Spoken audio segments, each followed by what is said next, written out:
तो स्वागत है सभी का मेरे इस चैनल एनीएक्स वुल्फ में। एपिसोड के स्टार्ट में अर्थ के अंदर एक सिटी के तरफ का सीन दिखाया जाता है जहां मौजूद बड़ी सी बिल्डिंग के अंदर से किसी के तेज चीखने की आवाज आती है और नीचे में जो ये लोग आना जाना कर रहे हैं इन लोगों को इस चीख की भनक तक नहीं। लेकिन ये लड़का जिसकी बॉडी बहुत ज्यादा जबरदस्त है वो उबासी लेकर उठते हुए कहता है कि आखिर ये हो क्या रहा है यार, और इतना जोर से कौन चीख रहा है। लड़की चिल्लाकर पूछती है कि तुम कौन हो और ब्लैंकेट से अपने आप को कवर कर लेती है। गुस्से में वो इस लड़के को देख रही है। लड़का बेचारा खुद कंफ्यूज है कि आखिर उसके रूम में ये लड़की बिना कपड़ों के कर क्या रही है। वो इस बात को नोटिस नहीं कर रहा है कि वो खुद भी बिना कपड़ों के ही है, बस उसने पैंट ही पहना है। लड़की बोलती है कि आखिर तुम मेरे रूम में क्या कर रहे हो और तुमने मेरे साथ क्या किया। बेचारा लड़का शॉक में अपने मन में कहता है कि आखिर यहाँ पे हो क्या रहा है। जहां तक मुझे याद है मैं अभी कुछ ही टाइम पहले यूनिवर्स के मिडिल में मौजूद था। इस लड़के के फ्लैशबैक से हम लोगों को दिखाया जाता है कि इस जगह पर एक बहुत ही बड़ा ब्लास्ट हुआ था और फिर हम एक डीमन को देख पाते हैं जो बहुत ही ज्यादा खतरनाक और पावरफुल है। ये किसी से फाइट कर रहा है और जिस अपोनेंट से ये फाइट कर रहा है वो बहुत ही ज्यादा जॉइंट खूंखार और पावरफुल है। वो बहुत जोर से चीखते हुए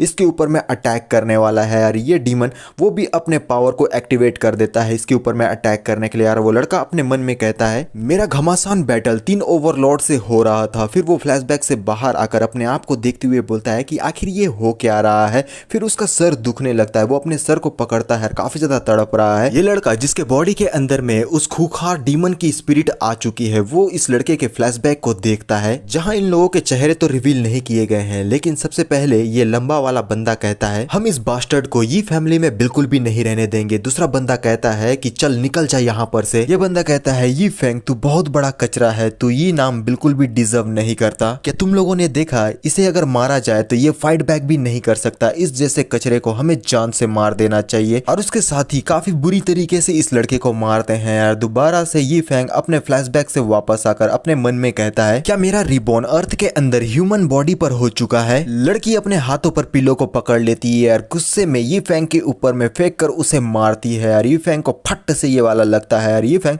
बेड पर ही गिर जाता है। लड़की चिल्लाती हुए बोलती है कि बास्टर्ड तुमने मेरा फर्स्ट टाइम ले लिया, आखिर तुम इसका पेमेंट कैसे करोगे, जल्दी से कुछ कहो। ये फेंग बेड के नीचे गिर चुका है। लड़की उसे देखती है और तभी बाहर की तरफ से कुछ आवाजें आने लगती है जिस चीज को ये फेंग और ये लड़की दोनों ही नोटिस कर लेते हैं। लड़की चौंक कर बोलने लगती है कि आखिर ये किस तरीके का साउंड है और बाहर की तरफ में हमें कुछ पैर दिखाई देते हैं जो तेजी करते हुए आगे की तरफ में बढ़कर कहने लगते हैं कि हमें जल्द से जल्द वहां जाना होगा। और ये बीच वाला बंदा जिसके गोल्डन टाइप के हेयर है वो बोलता है गॉडेस लिन जियांगसी सिटी की मोस्ट ब्यूटीफुल प्रेसिडेंट, प्रोविंस के टॉप 10 एंटरप्रेन्योर में से एक, उसने होटल में एक रूम बुक किया है ये फैमिली के नाजायज औलाद के साथ जो एक कचरे से बढ़कर कुछ भी नहीं है। अगर उन दोनों का साथ में हम लोगों को एक भी पिक्चर मिल जाता है तो ये न्यूज तहलका मचा देगा पूरे मार्केट में। यार सामने वाला बंदा कहता है कि उस बास्टर्ड की हिम्मत कैसे हुई यंग मास्टर गोंग युनफे के फियोंसे के साथ रात बिताने की। अगर यंग मास्टर गोंग युनफे को इस बारे में पता चला तो जिंदा ही उसकी चमड़ी उधेड़ देंगे। लिन घबराती हुई कहती है ये बिल्कुल भी सही नहीं है, आखिर उन लोगों को पता कैसे चला कि मैं यहाँ पे हूँ।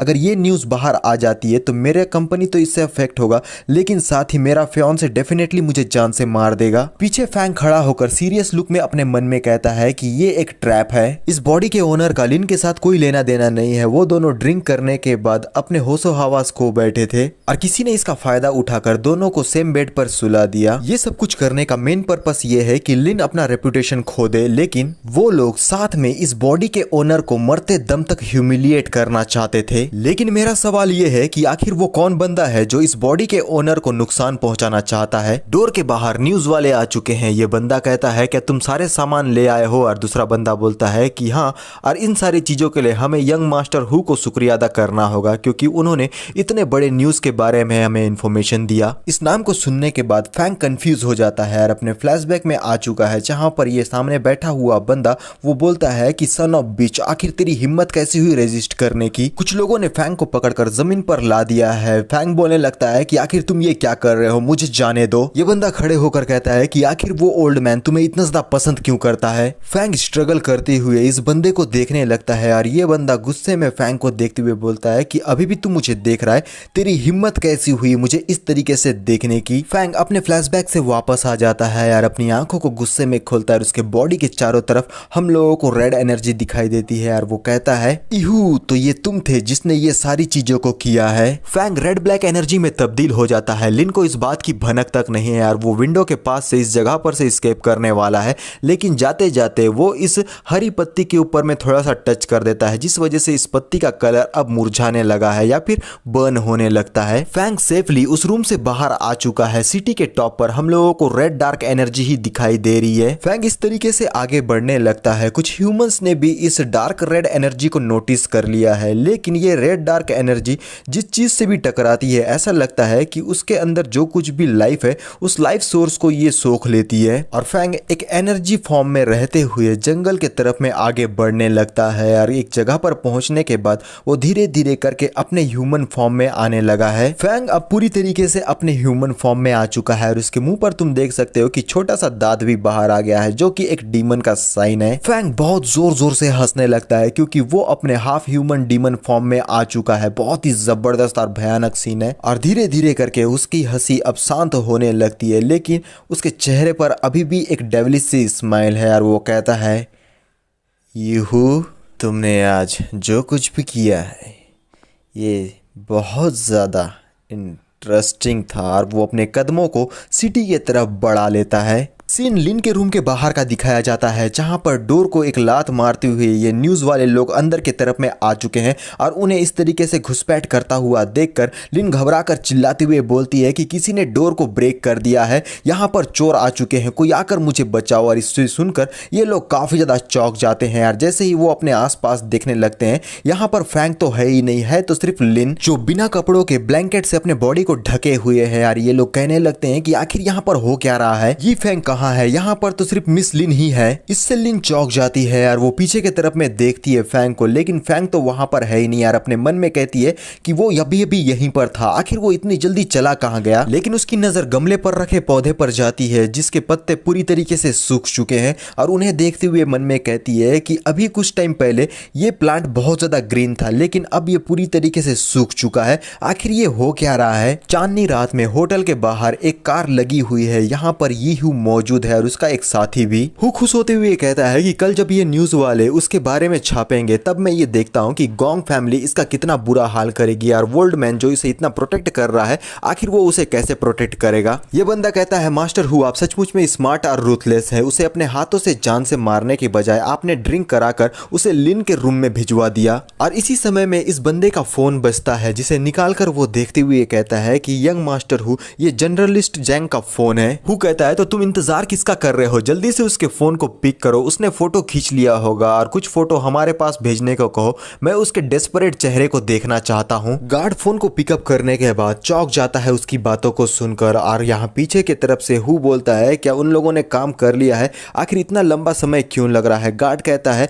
ठीक है, मैं तुम्हारी सारी बातों को समझ गया और घबराते हुए पीछे मुड़कर बोलने लगता है यंग मास्टर, झांग ने बताया कि रूम के अंदर में सिर्फ लिन ही मौजूद थी, उसके अलावा कोई भी नहीं। जिसे सुनकर हु के होश उड़ जाते हैं और वो गार्ड से फोन को लेते हुए बोलता है आखिर ये कैसे पॉसिबल हो सकता है। फोन के अंदर से झांग कहता है यंग मास्टर हु, हम बिल्कुल सही कह रहे हैं, हम लोगों ने रूम के अंदर के कोने कोने को छान मारा, लेकिन यहाँ पर लिन के अलावा कोई भी नहीं है। हु परेशान होकर चिल्लाते हुए बोलता है कि अपनी बकवास की बातें मत करो, मैंने अपने हाथों से उन दोनों को सेम रूम में डाला था, आखिर वो कहाँ जा सकता है। लेकिन जैसे ही उसकी नजर सामने पड़ती है वो पूरी तरीके से चौंक जाता है क्योंकि फैंग उसके सामने में आ चुका है। फैंग के बॉडी से रेड एनर्जी निकल रही है। हंसते हुए फैंग कहता है ये हु, ये फैमिली के डायरेक्ट डिसेंडेंट, क्या तुमने ये सब कुछ प्लान किया था। गार्ड चौंक कर कहता है यंग मास्टर हु, ये तो ये फैंग है। और फैंग बोलने लगता है कि हाँ मैं भी देख सकता हूँ, तो अपने मुंह को बंद कर। ये न्यूज वाले सबसे बड़े गधे हैं क्योंकि इन लोगों के नाक के नीचे से ये बाहर आ गया। फिर फैंग से कहता है तो क्या अगर मैंने ये सारी चीजों को प्लान किया, तू है कौन जो मुझसे क्वेश्चन पूछ रहा है, तू बस एक घटिया आदमी है जिसने ये सपना देखा है कि तू ये फैमिली को इनहेरिट करेगा, तू बस कचरा है यार। रही बात ये फैमिली को इनहेरिट करने की, तो ये मैं तुझे करने दूंगा ही नहीं। और अब जबकि तूने मेरे प्लान को पूरी तरीके से बर्बाद कर दिया और अपने पास से एक खंजर को निकाल लेता है और तेजी की रफ्तार से वो फैंग के ऊपर में अटैक करने के लिए आगे बढ़ते हुए बोलता है, तो मैं अब तुझे अपने हाथों से ही जान से मारूंगा। हु फैंग के और ज्यादा नजदीक पहुंच चुका है, लेकिन फैंग के चेहरे पर डर नहीं बल्कि एक स्माइल है। हु चिल्लाते हुए नाइफ से फैंग के ऊपर में अटैक कर देता है और उसके अटैक से बचने के लिए फैंग पीछे की तरफ में हटता है, लेकिन हु कंटिन्यूअसली अपने नाइफ से फैंग के ऊपर में अटैक करते हुए बोलता है कि तू भागने की कोशिश कर रहा है तो यहाँ कोई रास्ता नहीं है जहां पर तू भागकर चला जाएगा, क्योंकि आज मैं तुझे बिल्कुल भी जिंदा नहीं छोड़ूंगा। क्योंकि हु फैंग का कुछ नहीं बिगाड़ सकता, क्योंकि स्ट्रेंथ के मामले में इन दोनों के बीच में बहुत बड़ा गैप आ चुका है। हमारा फैंग पूरी तरीके से रिलैक्स होकर उसके हर अटैक को डॉज कर रहा होता है, लेकिन फिर डॉज करना खत्म करके अब सीधा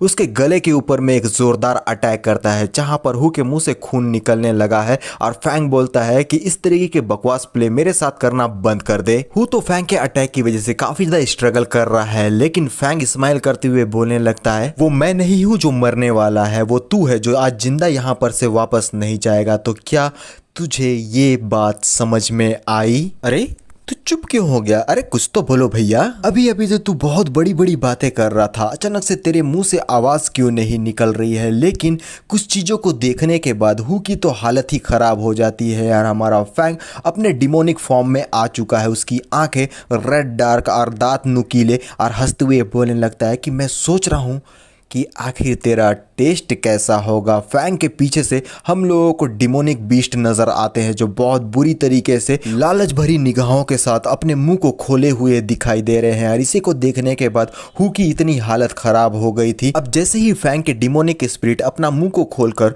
हु को खाने के लिए आगे बढ़ते हैं, हु अपने मन में कहने लगता है कि आखिर ये है क्या चीज। साथ ही हु के चेहरे पर डर साफ साफ दिखाई दे रहा है, लेकिन किसी तरीके से उन स्पिरिट से अपने आप को छुड़ाते हुए हु यहाँ पर से तेजी की रफ्तार से भागने लगता है। लेकिन ये डिमोनिक स्पिरिट हु का पीछा इतने आसानी से नहीं छोड़ने वाले, लेकिन हु हर हालत में अपनी जान को बचाना चाहता है, इसलिए वो तेजी की रफ्तार से भाग रहा है और पीछे के तरफ से उसे भागता हुआ हमारा फैंग स्माइल करता हुआ देख रहा है। और किसी तरीके से उस डिमोनिक स्पिरिट से अपना पीछा छुड़ाने के बाद तेजी से पहुंचता है अपने गार्ड के पास और वो बोलता है कि जल्दी से गाड़ी को चालू करो। उसका गार्ड गाड़ी के अंदर में बैठने के लिए आगे बढ़ते हुए बोलता है, यंग मास्टर हु, ठीक है मैं गाड़ी को तैयार कर रहा हूं, दोनों ही आओ देखते हैं ना। ताओ एक्सीलेटर बढ़ाकर सीधा अपना जान को बचाने के लिए तेजी की रफ्तार से रोड में गाड़ी को भगाना शुरू कर देते हैं। माहौल थोड़ी देर के लिए शांत हो चुका है, लेकिन गाड़ी तेज रफ्तार में आगे की तरफ में बढ़ रही है, लेकिन हमारा जो फैंग है उसका कोई भी नामो निशान आसपास में तो दिखाई नहीं दे रहा। लेकिन ये हु बहुत ज्यादा परेशान होते हुए बोलने लगता है कि फैंग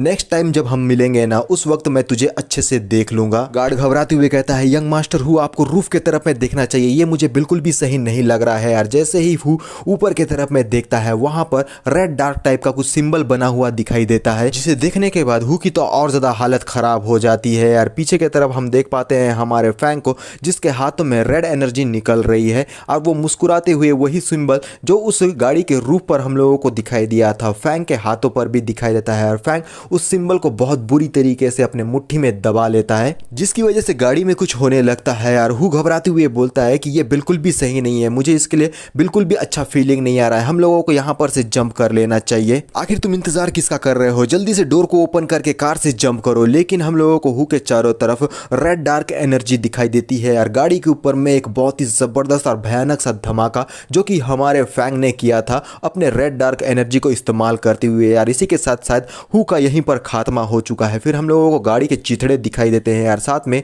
हु की बॉडी भी जो कि लावारिसों की तरह रोड पर पड़ी हुई है जलने के बाद। धीरे धीरे हु अपनी आंखों को बंद करते हुए मन में कहता है कि ये कोई ह्यूमन नहीं है बल्कि ये एक डीमन है। फैंग अपने मन में कहता है कि हु तुम मेरे सामने में बस एक छोटी सी चींटी हो जिसे मैं आराम से मसल सकता हूँ, अभी के लिए मैं तुम्हें जिंदा छोड़ रहा हूँ, लेकिन अगर तुमने दोबारा मेरे रास्ते में आने की कोशिश की, और एक डेविलिश स्माइल के साथ कहता है, तब मैं तुम्हें जान से मार दूंगा, वो भी अपने हाथों से। इन बातों को कहते हुए अब फैंग अपने रास्ते आगे बढ़ चुका है। रात के समय में हमारा सीन दिखाया जाता है एक लेक के साइड में, जहां पर हमारा फैंग आकर अपने मन में कहने लगता है पता नहीं डीमन प्लेनेट में क्या चल रहा है यार, हुआंग अभी क्या कर रही होगी। फ्लैशबैक दिखाया जाता है जहां पर किसी ने इस फैंग डीमन के ऊपर में अटैक कर दिया था फ्लेम से, और उस फ्लेम को रोकने के लिए एक लड़की सामने में आ गई है एक बैरियर की तरह, और पीछे से डीमन फैंग बोलने लगता है कि ये बिल्कुल भी ठीक नहीं है, और वो बहुत जोर से हुआंग का नाम लेता है, यानी कि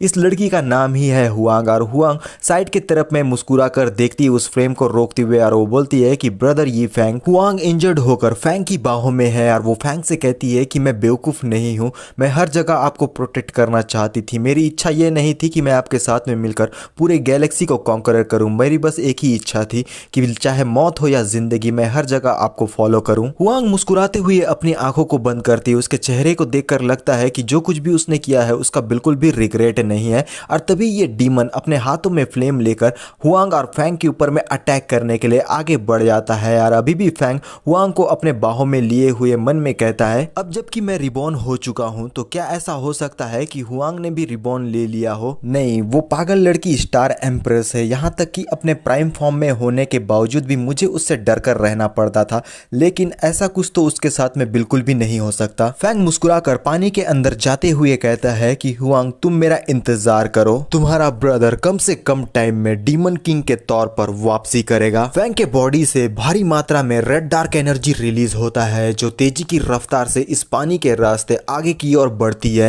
मैं ये तो नहीं जानता कि फैंग के साथ में क्या हो रहा है, लेकिन ऐसा लगता है कि ये जो रेड डार्क एनर्जी है वो दोबारा से फैंग के बॉडी में वापसी कर रही है। और फैंग मुस्कुराते हुए अपने मन में कहता है कि भले ही ये बॉडी अभी के लिए बहुत ज्यादा वीक है, और फिर वो अपने हाथों में रेड डार्क एनर्जी को लेकर आते हुए बहुत ही ज्यादा ठहाके मारकर हंसते हुए बोलता है लेकिन इस प्लेनेट में लिविंग बींग्स की बिल्कुल भी कमी नहीं है। फैंग अपने डीमन के फॉर्म में आ चुका है जो बहुत ही ज्यादा खतरनाक है, और अपने मन में कहता है कि यहाँ मौजूद सारे लिविंग बींग्स का लाइफ फोर्स अब मेरा है। एक बच्चा दिखाई देता है जो कि नॉर्मल बच्चे के मुकाबले में बहुत ज्यादा डिफरेंट है, क्योंकि इसके 4 हाथ है, इसके सर बहुत ज्यादा बड़े हैं, और अजीबो गरीब सी नालियों से इसका पेट जुड़ा हुआ है। इसे सोल डिवोरिंग आर्ट बर्थ कहते हैं। लाइफ फोर्स को अब्सॉर्ब करने की वजह से पानी में मौजूद जितने भी मछलियां या फिर जीव होते हैं वो सारे के सारे मरकर अब पानी के ऊपर में आने लगते हैं। और हमारा सीन रिवर साइड ऑफ हु सिटी के तरफ में दिखाया जाता है, जहां लेक के बाजू में कुछ लोग फिशिंग कर रहे होते हैं, जिनमें एक लड़की है, 3-4 गार्ड्स है और एक ओल्ड मैन है जो कि फिशिंग करने आया है। और लड़की बोलने लगती है कि ग्रैंडपा आप अभी अभी ठीक हुए हैं और यहाँ पे फिशिंग करने के लिए आ चुके हैं, अगर फैमिली वालों को इस बारे में पता चला तो वो लोग बहुत बड़ा सीन क्रिएट करेंगे। ग्रैंडपा हंसते हुए कहते हैं कि सियाओ तुम्हें चिंता करने की जरूरत नहीं है, तुम्हारे ग्रैंडपा का बॉडी बहुत ज्यादा टफ है, और खास करके रिकवरी लेने के बाद अब तो मैं किसी बैल को भी एक थप्पड़ में मार सकता हूँ। गार्ड मुस्कुराते हुए कहता है कि मिस बाय जब आपके ग्रैंडफादर आर्मी में थे तब भी वो शार्प स्वॉर्ड स्क्वाड के किंग थे, भले ही उनकी एज हो चुकी है लेकिन अभी भी वे काफी ज्यादा तगड़े हैं। बाय ग्रैंडफादर से पूछती है कि ग्रैंडपा क्या ये बात सच है, और अपने मन में कहती है कि मेरे ग्रैंडपा सोल्जर्स के किंग थे, यहाँ तक कि मेरे अंकल जोंग स्पेयरिंग किंग है स्पेशल स्क्वाड के अंदर। मेरे दोनों फैमिली मेंबर्स 20 से 30 एक्सपर्ट को आसानी से हैंडल कर सकते हैं, मेरे ख्याल से मैं बेवजह ही इन लोगों की इतना चिंता करती हूँ। फिशिंग रॉड में कुछ फंसता है जो नीचे की तरफ जाने की कोशिश करता है। ग्रैंडपा खुश होते हुए बोलते हैं कि मैंने कुछ तो पकड़ा है, और वो अपना पूरा जोर लगाकर उस मछली को बाहर खींचने की कोशिश करते हैं, लेकिन ये शायद मछली बहुत ज्यादा बड़ी है, जिसे देखने के बाद बाय भी काफी ज्यादा शॉक हो जाती है। और ग्रैंडपा उसे अकेले नहीं खींच पा रहे होते, लेकिन फिर भी अपना पूरा जोर लगाकर उस बड़ी मछली को खींचते हुए बोलते हैं कि ये कोई छोटी मोटी मछली नहीं है, ये सचमुच में बहुत बड़ी मछली है। और फिर जैसे ही वो इस बात को नोटिस करते हैं कि ये मछली यहाँ पर से भागने वाली है, वो अपना पूरा जोर लगाकर कहने लगते हैं कि आखिर तू कहाँ भागने की कोशिश कर रही है, आज तू मेरे हाथों से बचकर बिल्कुल भी नहीं जाएगी। और एक जोर का झटका लगाकर उस मछली को पानी के ऊपर में खींच लेते हैं। यार ये एक परछाई सी हम लोगों को दिखाई देती है। यार ये सारे लोग इतनी बड़ी मछली को देखने के बाद पूरी तरीके से शॉक और कंफ्यूज हो जाते हैं। लेकिन ये क्या, ये मछली की जगह हम लोगों को काली काली परछाई टाइप में कुछ दिखाई दे रही है, हो सकता है ये किसी प्रकार का कोई कपड़ा हो। लेकिन जैसे ही यहाँ पर वो लोग सामने देखने की कोशिश करते हैं, यहाँ पर हर तरफ धूल होने की वजह से कुछ भी अच्छे से नजर नहीं आता। लेकिन जैसे ही धूल हटता है, ये क्या, ये तो हमारा फैंग है, यानी कि बड़ी मछली कोई और नहीं बल्कि हमारा फैंग निकला। वो अपने सर को पकड़ लेता है क्योंकि इतने जोर से गिरने की वजह से उसे हल्की पुल्की तो चोट लग ही गई होगी। और गार्ड इस बात से तैनात होकर कहने लगता है कि सब लोग सावधान हो जाओ, हर हालत में हमारे मास्टर को कवर करके रखो, क्योंकि हो सकता है कि एनिमे ने हमारे ऊपर में अटैक कर दिया। इस बात को सुनते हुए ये जितने भी गार्ड्स यहाँ मौजूद है वो सारे के सारे फैंग के ऊपर में अटैक करने के लिए तेजी की रफ्तार से आगे की ओर में बढ़ने लगते हैं यार। ग्रैंडपा पीछे की तरफ से उन सारे लोगों को इंतजार करने के लिए बोलते हैं, लेकिन वो लोग तो उनकी बात ही नहीं सुनते। लेकिन इस बात को देखकर कि ये लोग फैंग के ऊपर में अटैक करने वाले हैं, फैंग साइड की नजरों से देखता है यार। बिना देरी किए हुए एक ही बार में इन सारे गार्ड्स के ऊपर में एक जोरदार अटैक करता है। इस धमाके की वजह से ये सारे के सारे गार्ड्स पीछे की तरफ में जाने लगते हैं यार, बहुत बुरी तरीके से इंजर्ड हो जाते हैं। लेकिन एक गार्ड के गले को पकड़कर फैंग ऊपर की तरफ में उठाकर बोलने लगता है सीरियस लुक में कि आखिर तुम किसके आदमी हो और मेरे ऊपर में तुम अटैक क्यों कर रहे हो। और ये गार्ड जो उन लोगों का लीडर है वो चौंक कर अपने मन में कहने लगता है कि ये कैसे हो सकता है कि उसने सिंगल हैंडेडली इन सारे गार्ड से एक ही बार में डील कर लिया, और वो भी बिना किसी देरी किए हुए फैंग के ऊपर में अटैक करने के लिए तेजी की रफ्तार से आगे की तरफ में बढ़ते हुए बोलता है कि तुम लोग चिंता मत करो, मैं तुम्हारी मदद के लिए आ रहा हूं। पीछे की तरफ से ग्रैंडफादर चिल्लाकर बोलने लगते हैं कि सियाओ जोंग रुको, आखिर तुम्हें ऐसा नहीं करना चाहिए। लेकिन जोंग तो नहीं रुकने वाला, वो एक जोरदार ऊपर की तरफ में छलांग लगा लेता है यार। जिस आदमी को हमारे फैंग ने पकड़ा हुआ था उसे वो नीचे जमीन पर ही छोड़ देता है, और ये जोंग अब हमारे फैंग के ऊपर में अटैक करने के लिए तैयार है यार। फैंग एक सीरियस लुक में जोंग को देखने लगता है। जोंग बिना देरी किए हुए अपने पैरों से फैंग के ऊपर में एक जोरदार अटैक कर देता है यार। अपने मन में कहने लगता है कि मैंने उसके ऊपर में एक डायरेक्ट हिट कर लिया है, लेकिन ये क्या, हमारे फैंग को तो इस अटैक का बिल्कुल भी असर नहीं हुआ है, और हमारा फैंग ने अपने हाथों से ही उसके अटैक को ब्लॉक कर लिया है। मुस्कुराते हुए बोलने लगता है क्या तुझे लगा नहीं था कि मैं इसे ब्लॉक करूंगा। जोंग कंफ्यूज होकर बोलता है कि ये कैसे हो सकता है, उसने मेरे इतने पावरफुल अटैक को ब्लॉक कर लिया है। लेकिन फैंग बोलने लगता है मेरे ख्याल से तू अपने मौत के लिए यहाँ आया है। जोंग शांत होकर अब पीछे की तरफ में जा चुका है, क्योंकि वो जानता है इस अटैक का फैंग के ऊपर में कोई भी असर नहीं हुआ। इसी बात को सोचते हुए अपने मन में कहता है ये तो इम्पॉसिबल है, उसने 1 इंच हिले बगैर ही मेरे अटैक को आसानी से ब्लॉक कर लिया। फिलहाल के लिए फैंग अभी इसी जगह पर खड़ा है यार, कोई भी मूवमेंट नहीं लेता। लेकिन ये गार्ड एक दूसरे को देखते हुए कहते हैं चलो ब्रदर्स, हम एक साथ मिलकर इसके ऊपर में अटैक करते हैं यार। बिना देरी के ये अपने फिस्ट को तैयार करके फैंग के ऊपर अटैक करने के लिए चार्ज कर चुके हैं यार। फैंग अभी भी उसी जगह पर खड़ा है, लेकिन ज्यादा देर तक वो खड़ा रहने वाला नहीं है। वो बिना देरी के पहले गार्ड के ऊपर में जाकर उसके ऊपर में एक अटैक करता है, जिससे ये गार्ड पीछे की तरफ में जा चुका है। फिर वो दूसरे गार्ड की तरफ में बढ़कर उसके मुंह पर एक जोरदार पंच लगाता है, ये गार्ड भी यहाँ धराशायी। फिर वो तीसरे गार्ड के पास जाता है, उसके ऊपर में भी अटैक करता है और ये गार्ड अपने बम के दम पर गिरता है। फिर हमारा फैंग जाता है सीधा चौथे गार्ड के पास और अपने किक से उसके चेस्ट पर एक जोरदार अटैक करता है, जिसका इंपैक्ट फोर्थ गार्ड के पीठ पर हमें दिखाई देता है। ये भी जमीन पर धराशायी। और पीछे की तरफ में हम देख पाते हैं कि जोंग फैंग के ऊपर में सरप्राइज अटैक करने के लिए तेजी से आगे बढ़ रहा है और उसने अपने हाथों को फायर फिस्ट में तब्दील कर लिया है। अपने मन में कहता है कि ये मेरे लिए ओपनिंग है। और जैसे ही वो अपने फायर फिस्ट से फैंग के ऊपर में अटैक करने वाला था, फैंग साइड की नजर से उसके अटैक को देख लेता है और हम लोगों को एक रेड डार्क एनर्जी और साथ में फ्लेम टाइप का बहुत जबरदस्त और भयानक सा धमाका दिखाई देता है। पता नहीं कौन यहाँ पर हारा है और कौन बुरी तरीके से इंजर्ड हुआ होगा, लेकिन हमारे जो ग्रैंडफादर है वो कुछ चीज को देखने के बाद चौंक जाते हैं, क्योंकि एक काली परछाई बड़े तेजी की रफ्तार से पीछे की तरफ में आने लगी है। और ये कोई और नहीं, ये है गार्ड जोंग, जो बहुत बुरी तरीके से इंजर्ड हो चुका है। और ग्रैंडपा शॉक होकर बोलने लगते हैं कि जोंग आखिर ये कैसे हो सकता है। जोंग बोलने लगता है कि मास्टर आप मिस को लेकर यहाँ पर से भाग जाइए। फैंग अपने मन में कहता है कि ये बंदा सचमुच में बहुत ज्यादा स्ट्रांग है, क्योंकि मैं अपने पूरे पावर को इस्तेमाल करने के बावजूद भी इसके आर्म को ही ब्रेक कर पाया। फैंग इन लोगों से कहता है कि तुम लोगों ने मेरे कपड़ों को बर्बाद कर दिया है, तो इसके रिपेयरमेंट के तौर पर तुम्हें मेरे लिए नए कपड़े खरीदने होंगे। और अपने मन में कहता है कि मुझे इस वर्ल्ड और यहाँ मौजूद लोगों को बिल्कुल भी अंडरस्टिमेट नहीं करना चाहिए। सबसे पहले लो प्रोफाइल रहते हैं और अपने स्ट्रेंथ को ग्रो करते हैं। ग्रैंडपा परेशान होकर अपने मन में बोलते हैं कि वो मुझसे रिपेमेंट की बात कर रहा है उसके कपड़े बर्बाद होने की वजह से,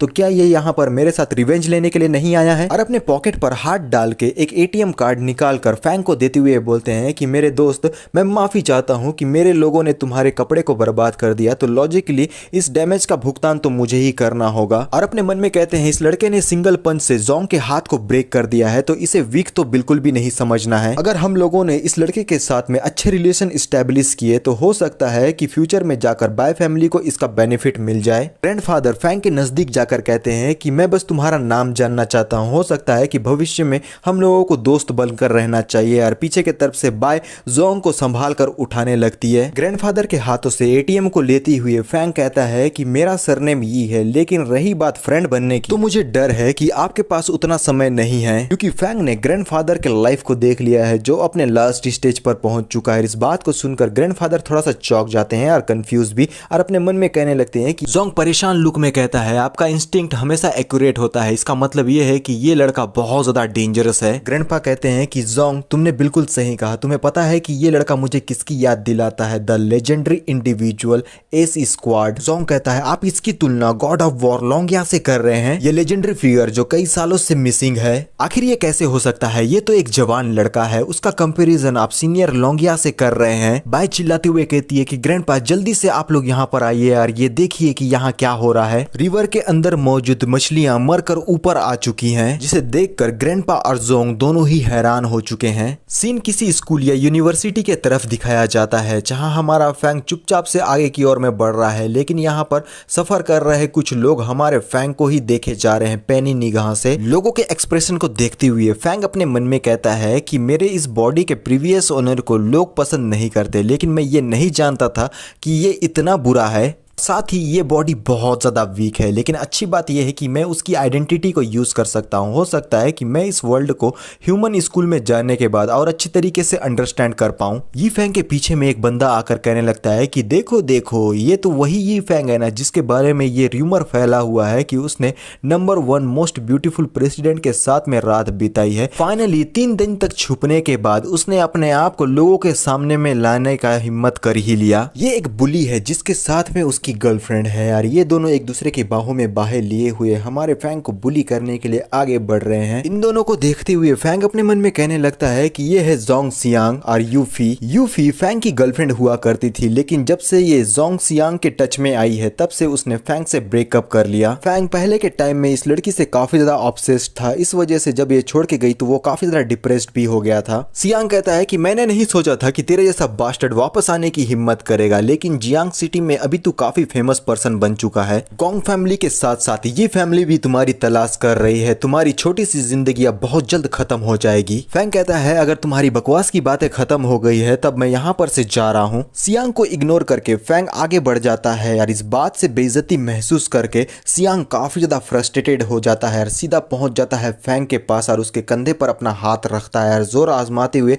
एक सीरियस आवाज में बोलता है कि तेरे अंदर कुछ गट्स आ चुका है, तेरी हिम्मत कैसे हुई मुझे इग्नोर करके आगे बढ़ने की। और उसके हाथ को अपने कंधे पर देखकर फैंग कहता है कि मैं माफी चाहता हूं, मैं छोटे मोटे इंसेक्ट की आवाजों को नहीं सुन पाता। इन बातों से हो गया है सियांग का इमोशनल डैमेज, लेकिन यू आकर बोलती है कि फैंग तुम अपने आप को समझते क्या हो, हमारे पुराने रिश्ते के लिए अगर तुम अपने घुटनों पर आ जाते हो तब मैं सियांग से रिक्वेस्ट करूंगी तुम्हें बख्श देने के लिए। इन बातों को सुनकर सियांग खुश होकर यू को अपने और ज्यादा नजदीक कर लेता है, दोनों का मुंह एक दूसरे में घुसने ही वाला है यार। मुस्कुराते हुए सियांग कहता है कि अब मैं समझ गया फैंग, तुम इसलिए गुस्सा हो क्योंकि यू को मैंने तुमसे छीन लिया, अब मैं सारी चीजों को अच्छे से समझ गया। लेकिन ये बात भी सच है कि तेरे जैसा कचरा यू के लिए बिल्कुल भी वर्दी नहीं। फैंग को याद आता है कि किस तरीके से यू ने फैंग को डिच कर दिया था, बहुत बुरी तरीके से ताने और गंदे गंदे बातों को बोलकर, जिसकी वजह से फैंग का दिल बहुत बुरी तरीके से ब्रेक हो गया और वो डिप्रेशन में जा चुका था। लेकिन मजेदार वाली बात तो ये है कि ये हमारा प्रीवियस फैंग नहीं है बल्कि एक डीमन फैंग है,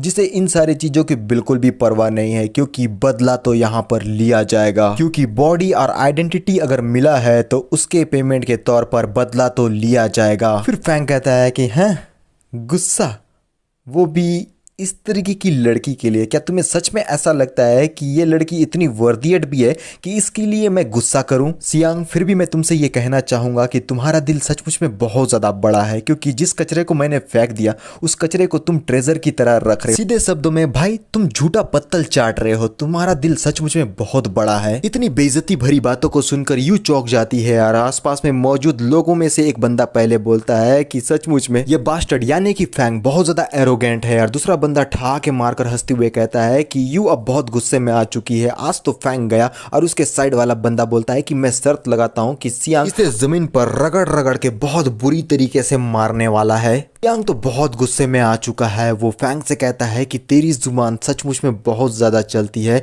मैं तुझे एक बात बताता हूँ, यू मुझसे सच्चा प्यार करती है, वो मरते दम तक मुझसे प्यार करते रहेगी और तू बस एक कचरा है, एक बास्टर्ड जिसे कोई भी नहीं चाहता। आखिर तेरा क्या क्वालिफिकेशन है कि तू मेरे अगेंस्ट में बोल रहा है? यू चिल्लाती हुई बोलती है कि फैंग मैं सचमुच में अंधी थी जिसने तुम्हें लाइक किया। मैं तुम्हें बताती हूँ कि तुम बहुत बड़े कचरे हो। अब से भविष्य में तुम्हें कोई भी गर्लफ्रेंड नहीं मिलेगी, तुम हमेशा अकेले ही रहोगे और अकेले ही मरोगे। फैंग हंसकर मुड़ते हुए कहता है कि मुझे परवाह नहीं कि कोई मुझे चाहता भी है या नहीं, लेकिन मैं इस बात पे श्योर हूँ कि तुम दोनों का जो रिश्ता है वो हेवन से बनकर आया है, बिच और बास्टर्ड का। तुम दोनों को हमेशा साथ में ही रहना चाहिए। मैं तुम दोनों को ही बधाई देता हूँ। सियांग फैंग के ऊपर अटैक करने के लिए पीछे से बढ़ते हुए कहता है कि कमीने, मैं तुझे बिल्कुल भी नहीं छोड़ूंगा, आज मैं तुझे एक लेसन सिखा कर ही रहूंगा। इस चीज को महसूस कर चुका फैंग दबी आवाज में कहता है कि अगर तूने एक और स्टेप मेरे अगेंस्ट में लिया तो तू आज मरेगा। ये बातें बोलकर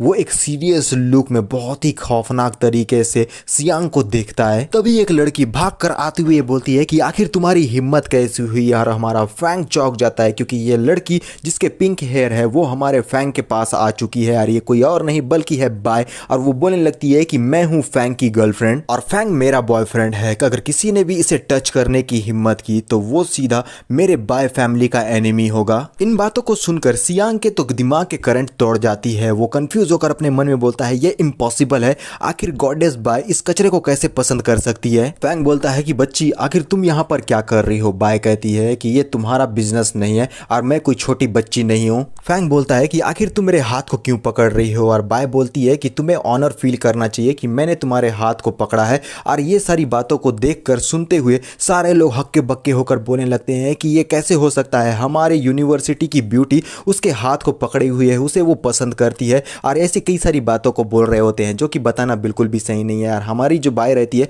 वो चिल्लाती हुए बोलती है कि रुको, जैसा कि मैंने अभी अभी कहा तुम लोगों ने सारी बातें अच्छी तरीके से सुन ली होगी। और इस बात को सुनते हुए ये जो सियांग है वो और ज्यादा फ्रस्ट्रेटेड हो जाता है और कहने लगता है कि मिस बाय, मैं आपके बाय फैमिली के अगेंस्ट जाने की बिल्कुल भी हिम्मत नहीं करूंगा। और बाय सीरियस लुक में बोलती है कि अगर तुम्हें यह बात पता है तो ये बहुत ही अच्छी बात है। बाय अब फैंग से कहने लगती है कि जाने मन अब यहाँ पर का मैटर सेटल हो चुका है तो अब हम लोगों को आगे बढ़ना चाहिए। फिर बाय कंफ्यूज होकर फैंग को देखने लगती है क्योंकि वो किसी अलग ही डायरेक्शन में जा चुका है। फैंग पहुंच चुका है सियांग के सामने में और एक स्माइल के साथ बोलने लगता है कि तू तो इस बार लकी निकला।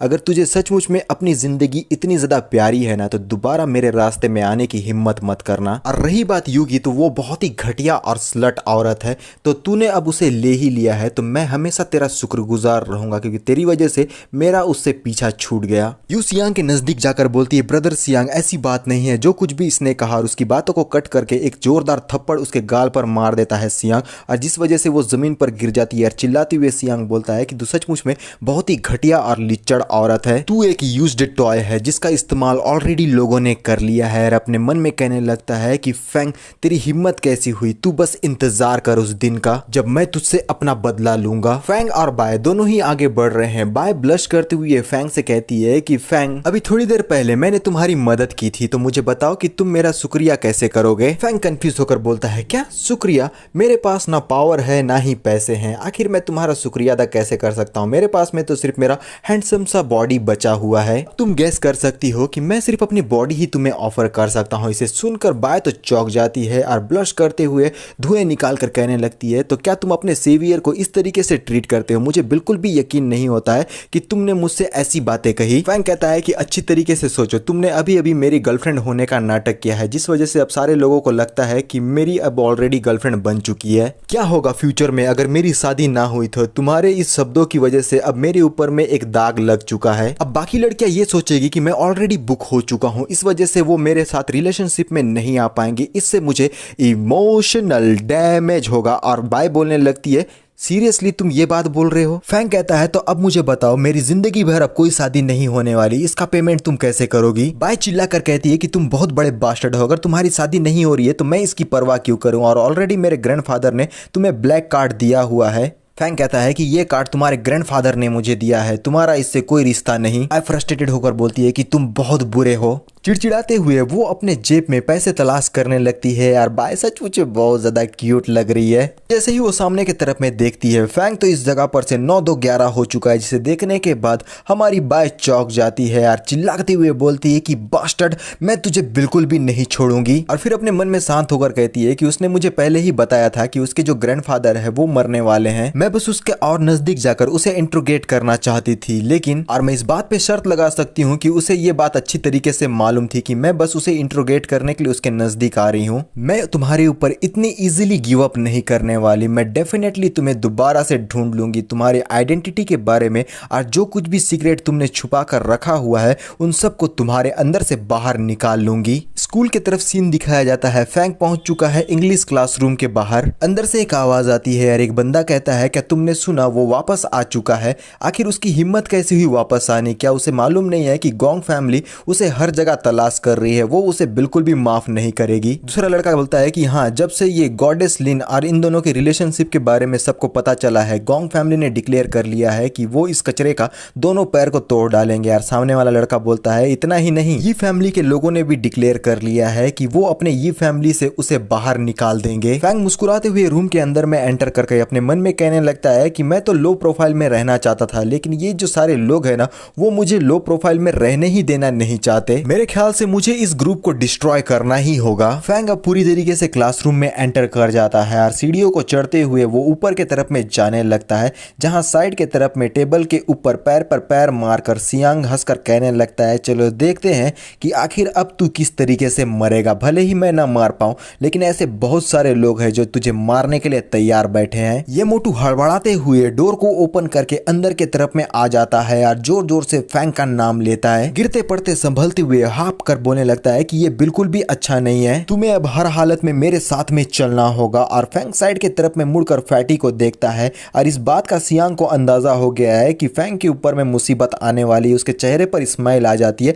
लेकिन मोटू हमारे फैंग की तरफ आगे बढ़ते हुए बोलने लगता है कि आखिर तुम यहाँ खड़े खड़े क्या कर रहे हो, तुम्हें जल्दी से जल्दी यहाँ पर से निकलना होगा अगर तुम मरना नहीं चाहते। गोंग फैमिली के लोग वापस आकर तुम्हारा तलाश कर रहे हैं, वो अपने साथ में कुछ लोगों को भी लाए हैं, तो तुम्हें जल्दी से जल्दी यहाँ पर से भागना होगा। फैंग अपने मन में कहता है कि चींटी आखिरकार कुचले जाने के लिए आ ही गए हैं, मैं भी अब देखना चाहता हूँ कि ये लोग मेरा क्या ही बिगाड़ सकते हैं। फैंग मोटू के कंधे पर हाथ रखकर स्माइल करते हुए बोलता है कि मोटू तुझे चिंता करने की जरूरत नहीं है यार, तू बस आराम से बैठ जा, बाकी सारी चीजों को मैं खुद से ही देख लूंगा। और उसके इतना ज्यादा रिलैक्स देखकर फैटी तो बहुत ज्यादा शॉक हो जाता है और वो बोलता है कि क्या तेरा दिमाग ठिकाने पर तो है? फैंग जी, तू मुझे शांति से बैठने के लिए बोल रहा है, तुझे यहाँ पर से भाग जाना चाहिए। गोंग फैमिली ने उन लोगों को ऑर्डर दिया है और वो लोग अपने रास्ते से इसी और आगे बढ़ रहे हैं। भाई तू यहाँ पर से भाग जा, वरना वो तेरे को बीच से ही फाड़ देंगे। फैंग मुस्कुराकर मोटू को देखता है और अपना एक हाथ उसके कंधे पर डालकर जबरदस्ती अपना पावर यूज करके मोटू को उस चेयर पर ही बैठा देता है। फैंग के पावर को देखकर मोटू कंफ्यूज होकर अपने मन में बोलता है कि आखिर ये इतना ज्यादा स्ट्रॉन्ग कब बन गया। और फैंग सामने की तरफ में देखने लगता है क्योंकि वो अब नेक्स्ट फाइट के लिए तैयार हो चुका है। तभी एक मस्कुलर बॉडी बिल्डर मैन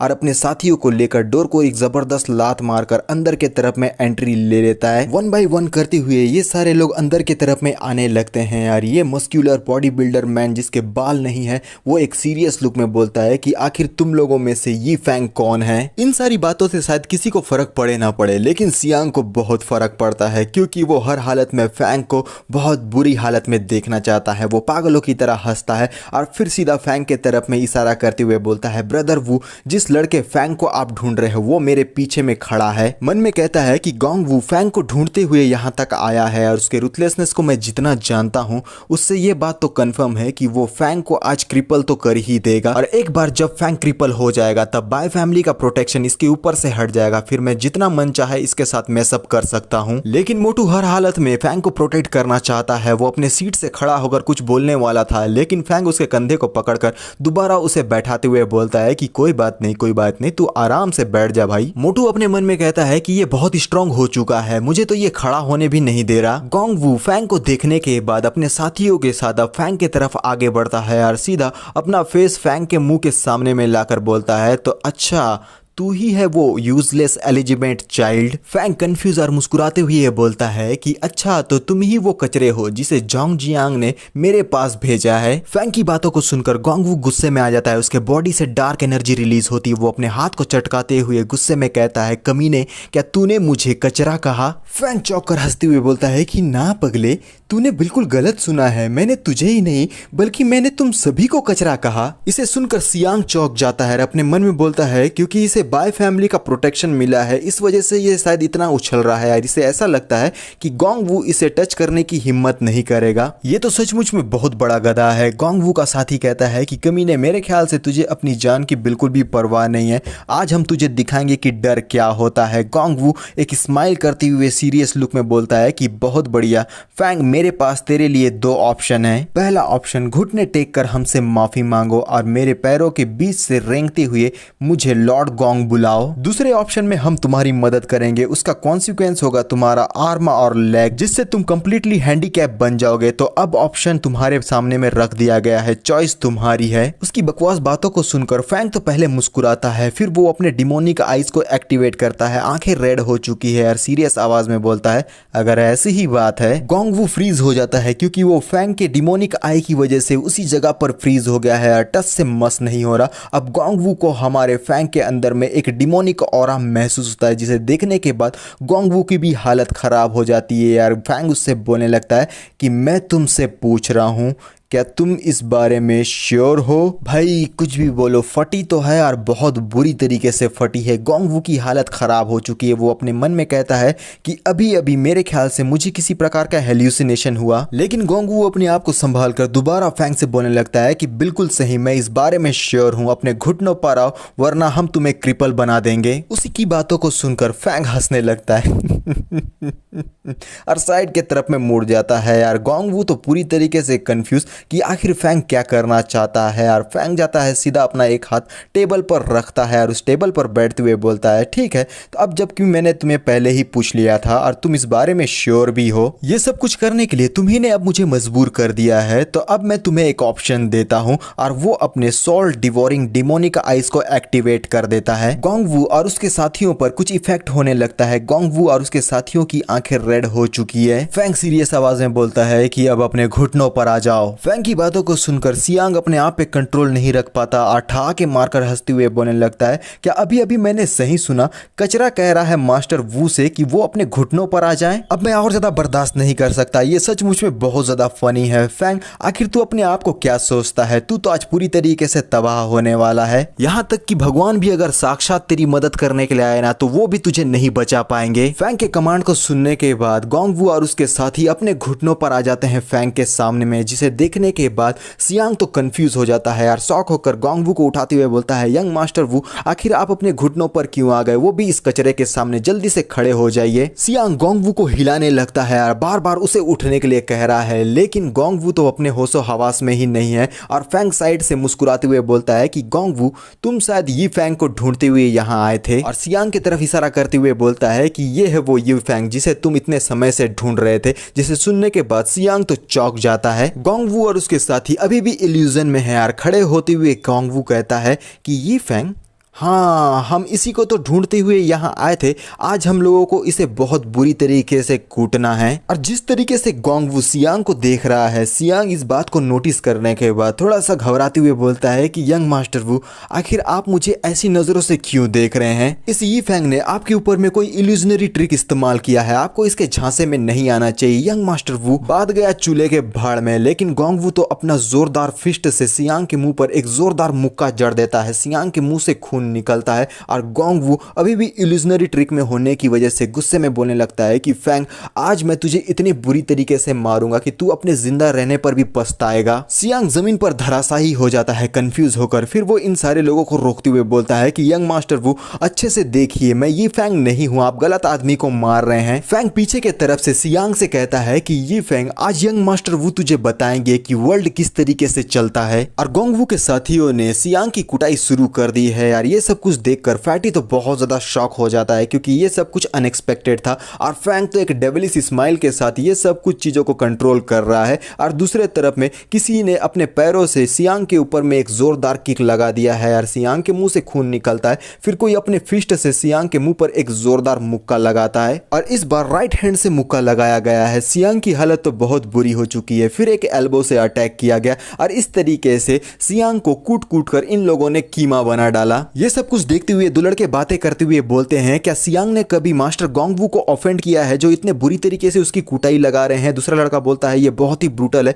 क्योंकि उसके चीखने चिल्लाने की आवाज अभी भी पीछे की तरफ से आ रही है। गोंगवू और उसके साथियों ने सियांग को मार मार कर उसका कीमा बना डाला है। उसका पूरा बॉडी कांप रहा है, उसकी दांत टूट चुके हैं। घबराते हुए बोलता है कि रुक जाओ प्लीज, मुझे और मत मारो, मैं और मार नहीं खा सकता। सियांग अपने आप को कवर कर लेता है क्योंकि हो सकता है कि वो दोबारा मारने वाले हैं। बेचारा बहुत बुरी तरीके से घबरा चुका है, खाया पिया कुछ नहीं, गिलास थोड़ा 12 आने वाली बात। सियांग की अच्छे तरीके से घड़ी डिटर्जेंट से धुलाई और पिटाई कुटाई सारी चीजें करने के बाद गोंगवू और उसके साथी इस जगह पर से जाने लगते हैं। मोटू कंफ्यूज शॉक परेशान होकर कहता है कि फैंग, क्या तू सचमुच में फैंगजी ही है जिसे मैं जानता था? भाई तू कोई ह्यूमन ही है ना, तू कहीं गोश्त तो नहीं बन गया? लेकिन फैंग की तरफ से मोटू को कोई भी रिस्पॉन्स नहीं मिलता। मोटू थोड़ा सा चौंक जाता है और फैंग एक डेविलिश स्माइल करते हुए साइड के तरफ में अब एक नॉर्मल स्माइल करते हुए बोलने लगता है कि आखिर तू ये किस तरीके की बात कर रहा है मोटू? क्या तू मुझे नहीं पहचान रहा? लेकिन फिर भी तू एक जगह गलत है क्योंकि मैं ना तो एक ह्यूमन हूं और ना ही मैं गोश्त हूं, मैं डीमन हूँ। सियांग की अच्छे से कुटाई होने के बाद आगे की ओर में बढ़ता हुआ दिखाई देता है और फिर हम एक हाई हील्स पहने हुई लेडी को देखते हैं जो क्लासरूम के तरफ में आगे बढ़ रही है, जो बहुत ही खूबसूरत सी एक टीचर है। वो साइड के तरफ में देखती है और सियांग इंजरी की हालत में आगे बढ़ता है और उसकी ऐसी हालत को देखकर टीचर चिल्लाती हुए बोलती है कि जोंग सियांग, आखिर तुम्हारे साथ में ये क्या हुआ? सियांग कांपते हुए बोलता है कि मैं बिल्कुल ठीक हूँ, मैं गलती से गिर गया। टीचर कहती है कि ठीक है कोई बात नहीं, आगे से ध्यान रखना। और साइड की तरफ से फैंग बोलता है कि और भाई आ गया स्वाद। लेकिन टीचर को देखने के बाद उसके देखने का नजरिया ही चेंज हो जाता है। वो कंफ्यूजन से अपने एबिलिटी को यूज करके टीचर को अच्छी तरीके से देखते हुए बोलता है कि ये औरत, इसके बॉडी से abnormal scent, violet blood, destiny of 5 path, gaze of star, simple word में कहूं तो इसके अंदर स्पिरिचुअल साइकिक बहुत भारी मात्रा में भरी पड़ी है। अगर मुझे इसके ब्लड का एक ड्रॉप भी मिल जाता है तब मैं अपने डिमोनिक रिटर्निंग पिल को रिफाइन कर सकता हूं। ये एक्स्ट्रा लाइफ गेन करने के बराबर होगा। लेकिन बड़ा सवाल ये है कि अब इस टीचर के बॉडी से ब्लड का ड्रॉप हमारा फैंग कैसे निकालेगा? लेकिन तभी वो चौंक जाता है सामने में देखकर क्योंकि एक मच्छर हमारी इस टीचर के पीछे मंडराने लगा है। टीचर पढ़ाते पढ़ाते आगे की तरफ में बढ़ती है और सामने में बैठा है फैंग। और जैसे ही टीचर फैंग को क्रॉस करती है, ये मच्छर टीचर के पिछवाड़े के पास में अभी भी मौजूद है। फैंग तो पहले सीरियस कुछ भी नहीं करता, लेकिन वो बिना वक्त गवाए उस मच्छर को मारने के लिए टीचर के पिछवाड़े पर एक जोरदार सा स्लैप लगाता है। अचानक से हुए हमले की वजह से टीचर तो चौंक जाती है और सारे लोगों का ध्यान इसी और गया है क्योंकि अभी अभी थप्पड़ मारने की आवाज आई है यार। अभी भी हमारे फैंग का हाथ टीचर के पिछवाड़े पर है। सारे लोग शॉक हो जाते हैं कि फैंग आखिर ये कैसे कर सकता है। और टीचर गुस्से में चिल्लाते हुए बोलती है कि फैंग, क्या तुम पागल हो गए हो? आखिर तुम ऐसी हरकत कैसे कर सकते हो? फैंग अपने हाथों में मच्छर दिखाकर हंसते हुए बोलता है कि यहाँ एक डेंजरस डिमोनिक मॉस्किटो आपके पिछवाड़े के आसपास में मंडराकर आपके पिछवाड़े से खून को पीने की कोशिश कर रहा था, इसलिए अपने स्लैप से मैंने इसे जान से मार दिया टीचर। लेकिन फैंग की हरकत की वजह से टीचर बहुत ज्यादा गुस्से और फ्रस्ट्रेशन से भर जाती है और वो बोलती है कि तुम अभी के अभी क्लास से बाहर चले जाओ। और हमारा फैंग क्लास के बाहर हमको खड़ा दिखाई देता है। अपने हाथों में मच्छर को देखकर खुश होते हुए मन में कहता है कि मेरे ख्याल से ये भले ही ज्यादा ना हो लेकिन ये इनफ है। लेकिन एक मिनट, फैंग के गाल में ये पंजे का निशान मुझे दिखाई दे रहा है, यानी कि टीचर ने हमारे फैंग को एक जोरदार थप्पड़ लगा दिया है। मच्छर के पेट से टीचर के ब्लड को निकालते हुए फैंग कहता है कि इस प्रेसियस चीज के लिए टीचर के हाथ से थप्पड़ खाना भी वर्थ इट है। लेकिन एक मिनट रुको, ये डिमोनिक मॉस्किटो गैलेक्सी के फॉरबिडन लैंड्स में ही पाया जाता है, आखिर ये यहाँ पर कर क्या रहा है? फैंग के हाथों में टीचर का ब्लड ड्रॉप है। फिर वो अपने मन में बोलता है आखिर वो बंदा कौन है जिसने इस मॉस्किटो को अर्थ में लाया है? सीन नाइट के समय में एक स्ट्रीट की तरफ दिखाया जाता है जहां पर लोग आना जाना कर रहे हैं। और फैंग आगे बढ़ते हुए बोलता है कि मोटू, तूने मुझे आखिर यहाँ पर क्यों बुलाया? मोटू सीधा जाता फैंग को गले लगाते हुए बोलता है कि मेरी गर्लफ्रेंड ने मुझे छोड़ दिया ब्रो, वो मेरे साथ में ब्रेकअप करके चली गई यार। इस चीज से हमारा फैंग थोड़ा सा परेशान हो जाता है। मोटू के चेहरे को साइड खसकाते हुए फैंग बोलता है कि पहले तो तू मुझसे थोड़ा सा दूर हट के बात कर। और मोटू बोलता है कि भाई मैंने पैसे और फेम को कभी वैल्यू नहीं दिया, मैंने हमेशा रिलेशनशिप को वैल्यू दिया है। फैंग थोड़ा सा चौंक कर उसकी बातों को सुनता है। फिर जैसे ही वो ध्यान से उसे देखता है उसकी आंखों से आंसू बह रहे हैं और मोटू रोते हुए बोलता है कि उसने मेरे ब्रदर को ह्यूमिलिएट किया, तो इसीलिए मैंने अपने रिलेशन को उसके साथ में ब्रेकअप कर लिया भाई। मोटू के ऑनेस्टी को देखकर फैंग के चेहरे पर स्माइल आ जाती है और अपने मन में बोलता है कि ये मोटू तो बहुत ज्यादा लॉयल है। मोटू अपने आप को साफ करते हुए बोलता है कि फैंग जी जल्दी उधर देखो, ये है सिस्टर रोज जो इस पब की बॉस है और इस पूरे सिटी की मोस्ट फेमस बारटेंडर भी, और सबसे फेमस कॉकटेल ये जो बनाती है उसका नाम है बिग सिस्टर कॉकटेल, जिसका कीमत है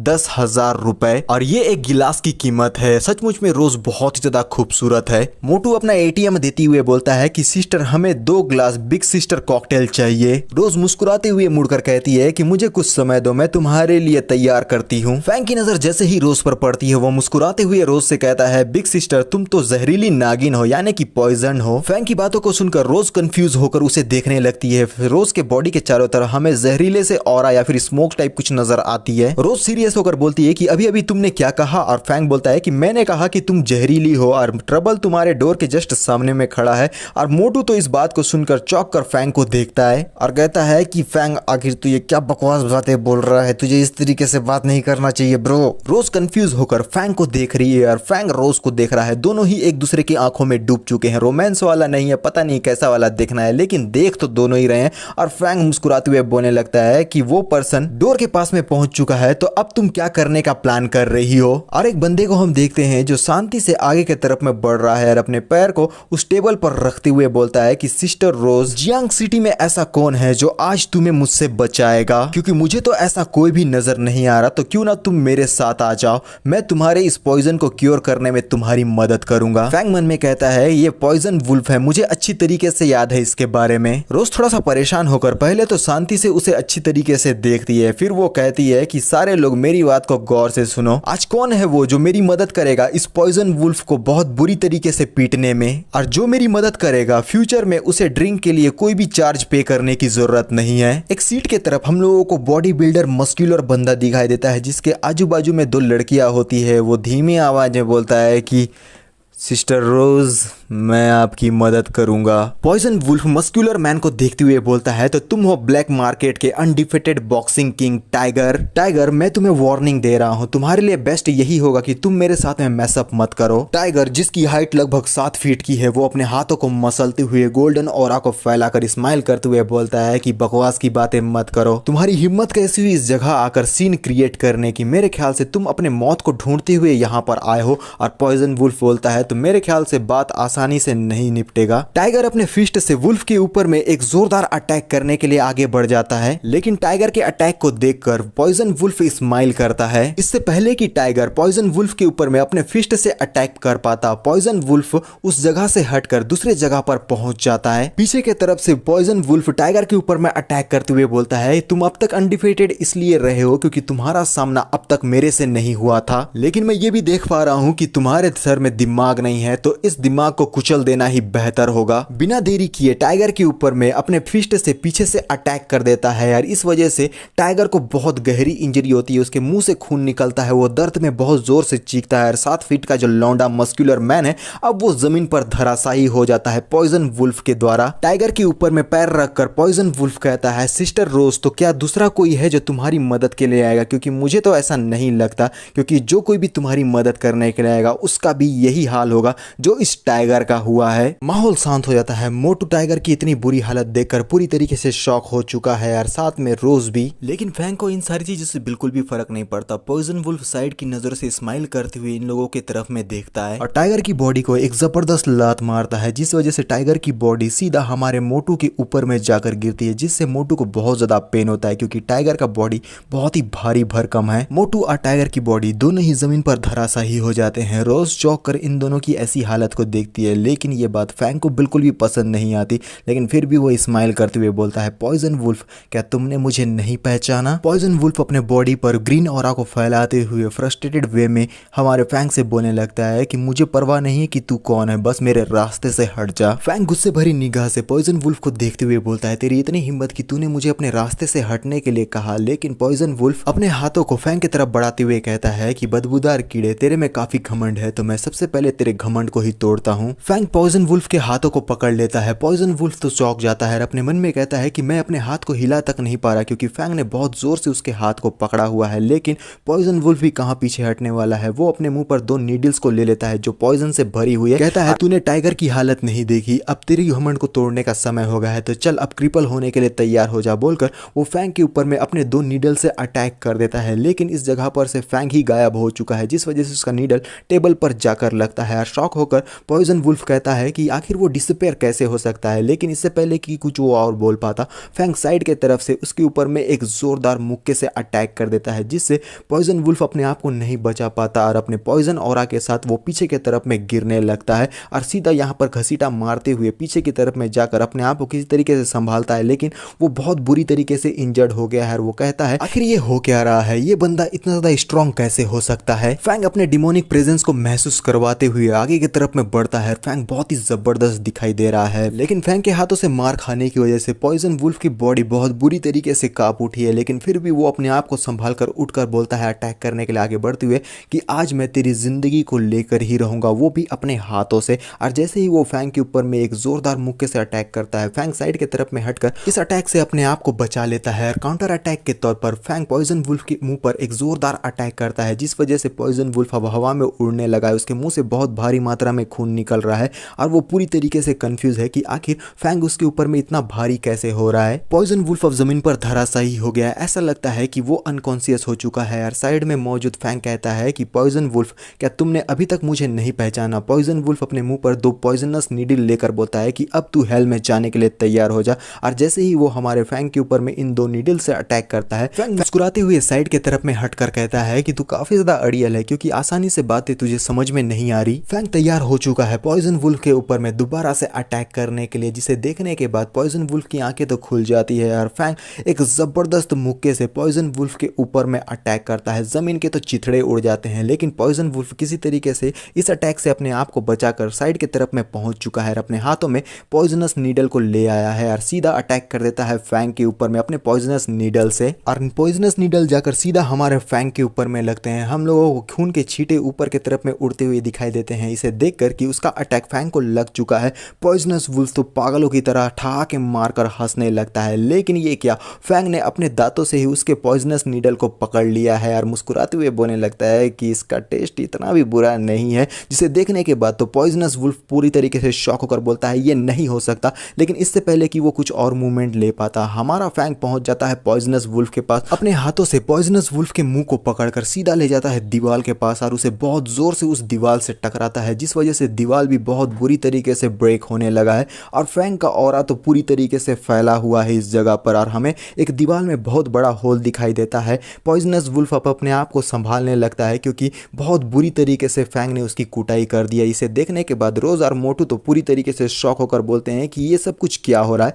और फैंग पॉइजनस वुल्फ से बोलने लगता है क्या तू कुछ और चीजें देखना चाहता है। और पॉइजनस वुल्फ कहता है कि सर मैं गिव अप करता हूँ, हमारी फाइट यहीं पर खत्म होती है, मैं हार मान लेता हूँ, अब हम फाइट नहीं करेंगे। फैंग कहता है कि तुमने रोज को पॉइजन दिया था तो तुम्हारे पास में एंटीडोट भी होगा, तो मुझे वो हैंडओवर कर दो। पॉइजन वुल्फ अपने दांतों को निकालने लगता है और कहता है कि ये है वो मेरा कस्टम मेड टिट और इसी के अंदर में एंटीडोट छुपा हुआ है। फैंग के लिए ये थोड़ा सा घिनौना है, लेकिन पॉइजन वुल्फ कंफ्यूज होकर अपने मन में कहता है कि आखिर इसे कैसे पता चला कि मैंने रोज को पॉइजन दिया था। और तभी यहाँ पर कुछ गार्ड्स एंट्री लेते हैं जो कोई और नहीं बल्कि बाय फैमिली का गार्ड जोंग है, जिसके हाथ को फैंग ने ब्रेक कर दिया है। वो अपने चश्मे को निकालता है। इसे देखने के बाद फैंग अपने मन में कहने लगता है कि आखिर ये बंदा यहाँ क्या कर रहा है। पॉइजन वुल्फ सामने में जोंग को देखकर आगे बढ़ते हुए बोलता है कि बिग ब्रदर आखिर आप यहाँ पर क्या कर रहे हैं। और जोंग कहने लगता है कि पॉइजन वुल्फ आखिर यहाँ पर अभी अभी क्या हुआ। और पॉइजन वुल्फ बताता है कि ब्रदर यहाँ पर एक लड़का है जो बिल्कुल भी हमें सीरियसली नहीं ले रहा। इस लड़के ने आपके बारे में बहुत कुछ भला बुरा कहा है जो मैं बिल्कुल भी बर्दाश्त नहीं कर सकता। जोंग फैंग को अपने सामने में देखकर चौंक जाता है और उसे ग्रीट करता है। फैंग बोलता है कि तुम्हारा हाथ अभी कैसा है। जोंग पॉइजन वुल्फ के सर को पकड़कर फैंग से कहता है कि आपकी दया थी कि आपने मेरे हाथ को सही सलामत रहने दिया, वरना ये तो रिकवरी भी नहीं ले पाता। पॉइजन वुल्फ मन में कहता है कि ऐसा नहीं हो सकता और जोंग कहने लगता है कि सर फैंग एक्चुअली मैं आपको ढूंढते हुए यहाँ पर आया था। फैंग करने के लिए मैं तुम लोगों की मदद जरूर करूंगा, अभी के लिए तुम वापस लौट जाओ, मुझे कुछ प्रिपरेशन करना है। जैसे ही मेरा प्रिपरेशन कंप्लीट हो जाएगा 3 दिन के बाद तुम मुझे पिक करने के लिए आ जाना। जोंग खुश होकर बोलता है कि मिस्टर फैंग आपका बहुत बहुत शुक्रिया, आपका ये एहसान हम कभी भी नहीं भूलेंगे। वुल्फ अब के बाद से तुम मिस्टर फैंग को फॉलो करोगे, वो जो कुछ भी तुमसे मांगेंगे तुम्हें उन्हें प्रोवाइड कराना होगा, चाहे वो तुम्हारी जिंदगी हो या फिर मौत। वुल्फ अपने मन में कहता है यहाँ तक कि बिग ब्रदर भी उनसे भीख मांग रहे हैं। ये बंदा का कैरेक्टर तो बहुत ही बड़ा है, लेकिन मेरे लिए तो अब सब कुछ खत्म हो गया क्योंकि इतने बड़े बिग शॉट को मैंने ऑफेंड कर दिया, जो मेरे लिए बिल्कुल भी ठीक नहीं है। वुल्फ अपने घुटनों पर आकर कहता है कि मैं नादान था जो ऐसी हरकत कर बैठा, आप प्लीज मुझे माफ कर दीजिए। और फैंग कहता है कि मुझसे माफी मत मांग,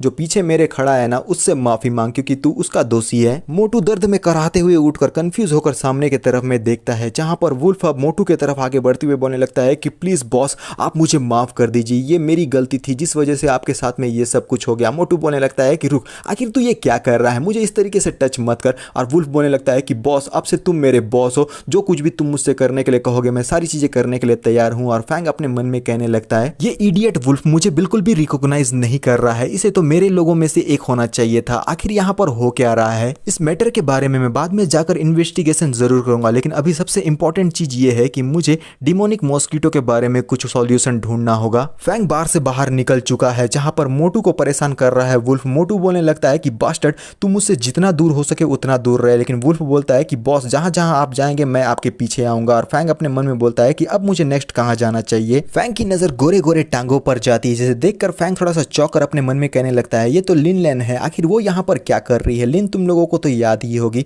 जो पहले के टाइम में एक बेड पर हमारे फैंग के साथ में नजर आई थी। ड्रिंक करने के बाद लिन अपने आप को नहीं संभाल पा रही है, हिलते डुलते हुए वो रोड को क्रॉस करने के लिए आगे बढ़ रही है। और उसकी ऐसी हालत को देखते हुए फैंग मन में बोलने लगता है कि मुझे नहीं लगा था कि इस तरीके की जगह पर मैं उसे मिलूंगा। फैंग कंफ्यूज होकर सामने की तरफ में देखता है, जहां लिन का लड़खड़ाते हुए रोड से आगे की तरफ में बढ़ रही है। यार तभी एक छोटा सा वैन आकर जस्ट लिन के साइड में ही रुकता है। यहाँ से एक बंदा उसके हाथों को पकड़कर खींचते हुए बोलता है कि प्रीटी सिस्टर आखिर तुम अकेले कहाँ जा रही हो, आओ ब्रदर्स के साथ में कुछ मस्ती करो। और लिन चौंक कर बोलने लगती है कि आखिर तुम लोग क्या कर रहे हो, तुम लोग हो कौन? लिन रेजिस्ट करती हुई इन लोगों से कहती है कि मैं तुम लोगों के साथ में कहीं भी नहीं जाना चाहती, मुझे तुम लोग जाने दो। लेकिन ये ठरकी कमीने लोग उसे इतने आसानी से नहीं जाने देना चाहते। वो डेविलिश स्माइल करते हुए बोलते हैं कि चलो हम जल्दी से इसे अपने वैन में भर लेते हैं। लेकिन लिन अपने मुंह को बंद होने से पहले चिल्लाती हुई बोलती है कि प्लीज मेरी मदद करो। और ये दोनों मिलकर लिन को अपने वैन के अंदर में भरते हैं और अपने साथी से बोलते हैं कि जल्दी से गाड़ी को ड्राइव करो। वैन का डोर क्लोज होता है और गाड़ी तेजी से आगे की तरफ में बढ़ती है। इसे देखते हुए फैंग मन में बोलता है कि इन लोगों ने रात रहाड़े लड़की को किडनैप कर लिया,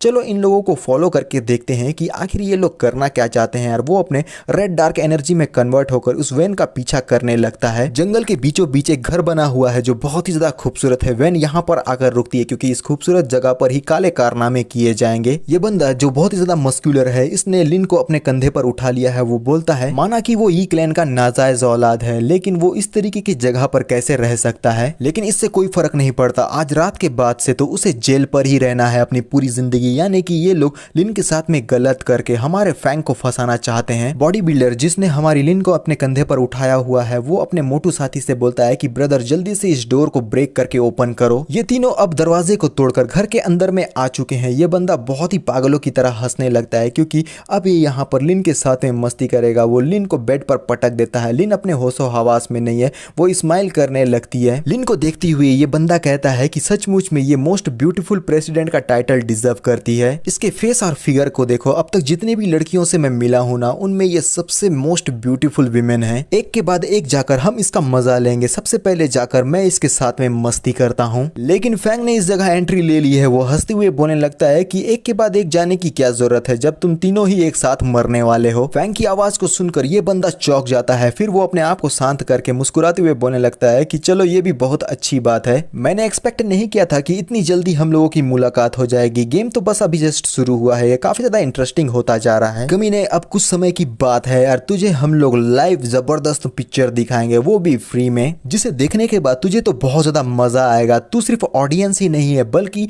फंसने वाला बकरा भी है। फैंग हंसते हुए कहता है कि भाई कुछ भी बोलो, तेरा प्लान तो बहुत ही जबरदस्त है। इस ग्रुप का बॉस कहता है कि थर्ड ब्रदर जल्दी से जाओ और इसे क्रिपल बना दो। मोटू आगे की तरफ में बढ़ता है। फैंग के ऊपर में अपने फिस्ट से अटैक करते हुए बोलता है कि बास्टर्ड तेरी हिम्मत कैसी हुई हमारे प्लेजर में इंटरफेयर करने की। लेकिन फैंग उसके अटैक से थोड़ा सा हटकर डॉच कर लेता है। थुलथुला कंफ्यूज हो जाता है क्योंकि फैंग को उसका अटैक बिल्कुल भी नहीं लगा। लेकिन फैंग उसके ऊपर में काउंटर अटैक करता है अपने रेड डार्क एनर्जी से, जिससे ये थुलथुला अपने आप को नहीं बचा पाता और दर्द में चीखते हुए बोलता है कि बिग ब्रदर प्लीज मुझे बचा लो। और अपने दोस्त की ऐसी हालत को देखकर ये बॉस बोलता है कि आखिर ये क्या हो रहा है। फैंग मुस्कुराते हुए थुलथुले की लाइफ एनर्जी को अब्सॉर्ब एब्जॉर्ब करने लगता है, जिस वजह से थुलथुले की बॉडी अब पूरी तरीके से व्हाइट हो गई है और क्रैक होने लगती है। ऐसा लगता है जैसे कि वो राख या स्टोन में तब्दील हो रहा है। और अपने साथी का इतना बुरा हाल देखकर बॉस बोलता है कि थर्ड ब्रदर, आखिर तुम्हारे साथ में ये सब कुछ क्या हो गया। लेकिन फैंग अब सीरियस आवाज में बोलता है कि चलो मुझे बताओ, ये सब कुछ करने के लिए तुम्हें किसने कहा था। दोनों ही अपने घुटनों पर आ चुके हैं। बॉस गिड़गिड़ाते हुए कहता है कि मैं आपको अपना ग्रैंडपा मानता हूं, प्लीज आप इस बार मुझे माफ कर दीजिए।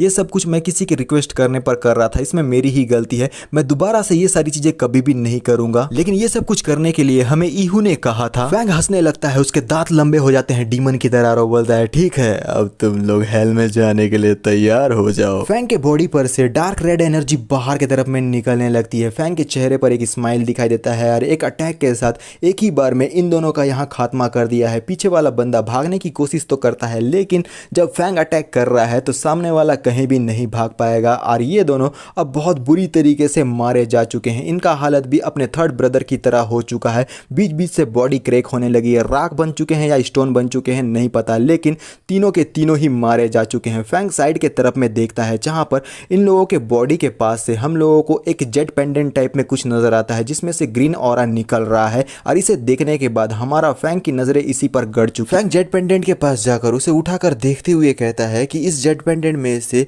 कुछ मात्रा में की इमिट हो रही है, लेकिन रियलिटी में ये है क्या। और अपनी मुट्ठी को जोर से बंद करता है, जिससे ये जेट पेंडेंट ब्रेक हो जाता है। हमें उसके हाथों में कुछ क्रिस्टल दिखाई देते हैं, जिसे देखकर फैंग तो बहुत बुरी तरीके से शॉक हो जाता है। कहता है ये तो सेलेस्टियल डिमोनिक स्टोन है, और अचानक से खुश होकर कहता है कि इसकी मदद से मैं डीमंस की गैदरिंग के बीच में एक बैरियर सेटअप कर सकता हूं। इसका रिजल्ट ये होगा कि मेरा जो रिकवरी प्रोसेस है वो रैपिडली इंप्रूव हो जाएगा। इसका इस्तेमाल मुझे अपने पीछे वाले फॉरेस्ट के तरफ जाकर करना चाहिए। यार फैंग पहुंच चुका है अपने फॉरेस्ट के तरफ, और सामने में एक बहुत ही खूबसूरत सा पेड़ हमें दिखाई देता है, जिसे देखते हुए फैंग कहता है कि ये सबसे बेटर रहेगा। ये स्टोन हेवन और अर्थ से निकलने वाली एनर्जी को कन्वर्ट करके अपने आप को जवान करता है। अगर इसका इस्तेमाल एक पुराने ट्री के ऊपर में कर दिया जिसने अपनी आधे से ज्यादा जिंदगी जी ली है, तो इसका इफेक्ट बहुत ही अच्छा होता है। फैंग अपने पास से सेलेस्टियल डिमोनिक स्टोन को बाहर निकाल लेता है, मुट्ठी को बंद करता है, जिससे उसके हाथों में से काफी भारी मात्रा में ग्रीन एनर्जी रिलीज होती हुई दिखाई देती है। और बिना देरी किए हुए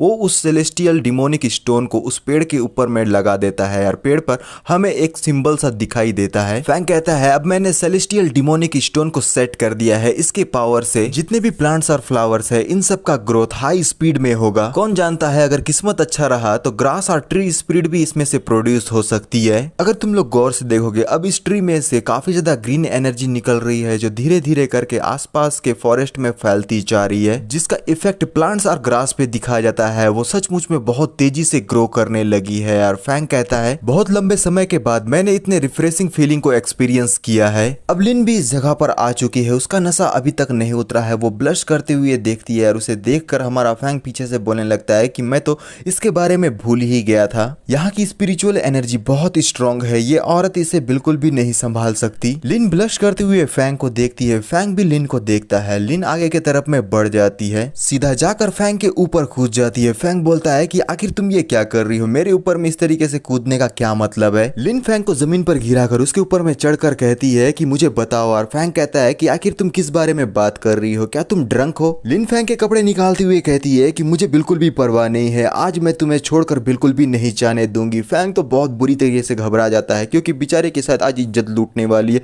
वो तो समझ ही नहीं पा रहा कि उसके साथ में ये क्या हो रहा है, लेकिन वो ब्लश करते हुए मन में कहता है कि ये बिल्कुल भी ठीक नहीं है। लगता है इसे बचाने के अलावा मेरे पास अब कोई दूसरा रास्ता नहीं है। ऐसी बात नहीं है कि मैंने कभी अपने लाइफ में कुछ गलत काम नहीं किया है, लेकिन पहले की तरह खोने के लिए मेरे पास कुछ भी नहीं। फैंग लिन के हाथों को पकड़ लेता है और उसे जमीन पर पटक देता है। लिन के हाथों को पकड़कर उसे शांत करने लगता है और अपने मन में परेशान होकर बोलता है कि ये सचमुच में बहुत ज्यादा ट्रबल मेकर है, मुझे इसके बॉडी के अंदर में मौजूद एनर्जी को खत्म करना होगा। फैंग जैसे ही लिन के माथे पर अपना उंगली रखता है, लिन थोड़ी देर के लिए शांत हो जाती है, लेकिन जैसे ही एनर्जी को निकालने का प्रोसेस शुरू होता है, यहाँ लिन की हालत बहुत खराब हो जाती है। वो आवाजें निकालने लगती है, उसके कपड़े बहुत बुरी तरीके से फटने लगते हैं। कुछ देर के बाद लिन हम लोगों को थोड़ी सी शांत दिखाई देती है, लेकिन उसके मुंह से आवाजें निकल रही है, वो अभी भी ब्लश कर रही है, जिसे देखते हुए फैंग कहता है कि ये बिल्कुल भी ठीक नहीं है। मैं इसके बॉडी से कुछ मात्रा में ही पोर्शन को निकाल पाया हूँ, अभी भी बहुत सारा इसके बॉडी के अंदर में मौजूद है। अगर मैं उन्हें नहीं निकालता हूँ तो ये इसके लिए बिल्कुल भी सही नहीं होगा। लिन अपने हाथों को फैंग के तरफ में बढ़ाती है और उसे हक कर लेती है।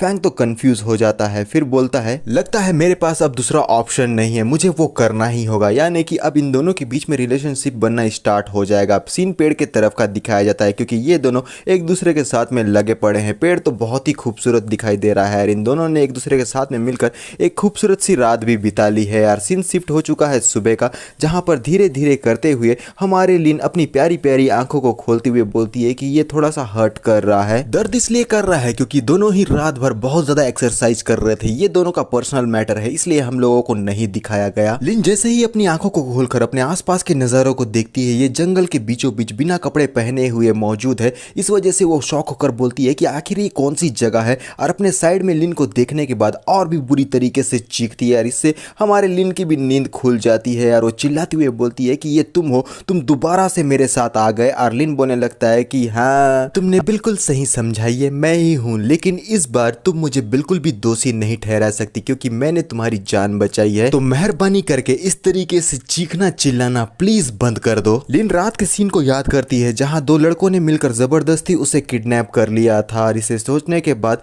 वो अपने आप को शांत करते हुए बोलती है, ठीक है मैं उसे भुलाने के लिए तैयार हूँ, लेकिन क्या मुझे तुम्हारे पास से कुछ कपड़े मिल सकते हैं? क्योंकि एक बार मैं कपड़े पहन लूँ मैं यहाँ पर से चली जाऊंगी यार। हम लोग ऐसा प्रिटेंड करेंगे कि हम दोनों के बीच में कुछ हुआ ही नहीं था और हमारे रास्ते अलग हो जाएंगे। फैंग बोलता है कि क्लियरली तुमने मेरा यहाँ एडवांटेज उठाया है यार। लिन चिल्लाते हुए कहती है कि आखिर तुम ये क्या बकवास बातें बोल रहे हो। फैंग उठकर जाने लगता है। लिन कहती है आखिर तुम जा कहाँ रहे हो? फैंग कहता है कि तुम बहुत ज्यादा अनोइंग हो। ऑब्वियस सी बात है कि मैं तुम्हारे लिए कुछ कपड़े लेने के लिए जा रहा हूँ। कपड़े लाने के लिए फैंग आगे की तरफ में बढ़ जाता है। लिन बिना कपड़े के उसे जाता हुआ देखती है जंगल के बीचों बीच। अब जंगली जानवर आके इसका फोटो तो नहीं खींचने वाले, इस वजह से अभी के लिए ये लड़की सेफ है। लिन जैसे ही अकेली हो जाती है वो अपने आसपास की चीजों को देखने लगती है। सूरज की प्यारी प्यारी हल्की हल्की सी गर्मी सी किरणें इसके शरीर पर पड़ रही है यार। साथ में जंगल की ये ठंडी ठंडी प्यारी सी हवाएं उसके बदन को छू कर निकल जा रही है। इस चीज को महसूस करने के बाद लिन के चेहरे पर एक स्माइल आ जाती है।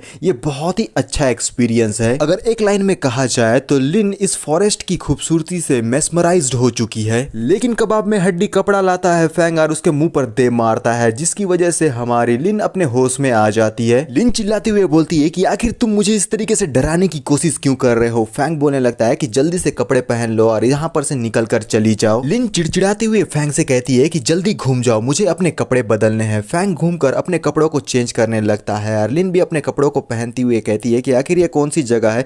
मुझे तो लगता है ये सिटी से काफी दूर है। फैंग कहता है कि ये मेरा घर है यार, ये जगह सिटी और विलेज के बॉर्डर के बीचों बीच में है। लिन ने अपने पूरे कपड़े पहन लिए हैं यार, बहुत ही प्यारी दिखाई दे रही है। फिर वो कहने लगती है ब्लश करती हुई, क्या तुम मुझे ड्राइव करके सिटी के अंदर में छोड़ सकते हो? और फैंग कहता है कि बाहर में एक वैन खड़ी है लेकिन मेरे पास में ड्राइविंग लाइसेंस नहीं है, बोलकर हंसने लगता है। लिन कहती है अगर तुम्हारे पास में ड्राइविंग लाइसेंस नहीं है तो क्या ये गाड़ी अपने आप चलकर यहाँ आ गई? फैंग कहता है कि सिटी के अंदर मुझे भी कुछ काम है, तो क्या तुम मुझे राइड देकर वहां पहुंचा सकती हो? और लिन कहती है कि अब बताओ कि कौन किसको राइड दे रहा है। चलो छोड़ो कोई बात नहीं, मैं इस बात को माइंड नहीं करूंगी। यार गाड़ी के अंदर में बैठकर कहती है कि चलो अब हम लोग यहाँ से निकलते हैं। और फैंग कहता है आपकी मेहरबानी के लिए बहुत बहुत शुक्रिया। और लिन अपने मन में कहती है कमीना। फैंग को थोड़ा सा डराने के लिए लिन एक्सीलेटर बढ़ा देती है। वैन बड़ी ही तेजी से अपने फुल स्पीड में आगे की तरफ में बढ़ने लगता है, लेकिन इन सारी चीजों से फैंग को बिल्कुल भी फर्क नहीं पड़ता। उसके चेहरे पर स्माइल है और उसे स्माइल करता हुआ देखकर लिन अपने मन में बोलती है कि मैं इतना फास्ट ड्राइव कर रही हूँ लेकिन इसे देखो, इसके चेहरे पर तो डर का नामो निशान नहीं। अचानक से किसी चीज को देखकर फैंग चौंक जाता है। वैन के पीछे में हमें एक दूसरी कार दिखाई देती है। कार नहीं बल्कि उसकी परछाई दिखाई देती है जो बड़ी ही तेजी से आगे की ओर में बढ़ रही है। लिन वैन को बहुत अच्छे से चला रही थी लेकिन फैंग स्टीयरिंग व्हील को पकड़कर उसे मोड़ने की कोशिश करता है, जिसे देखकर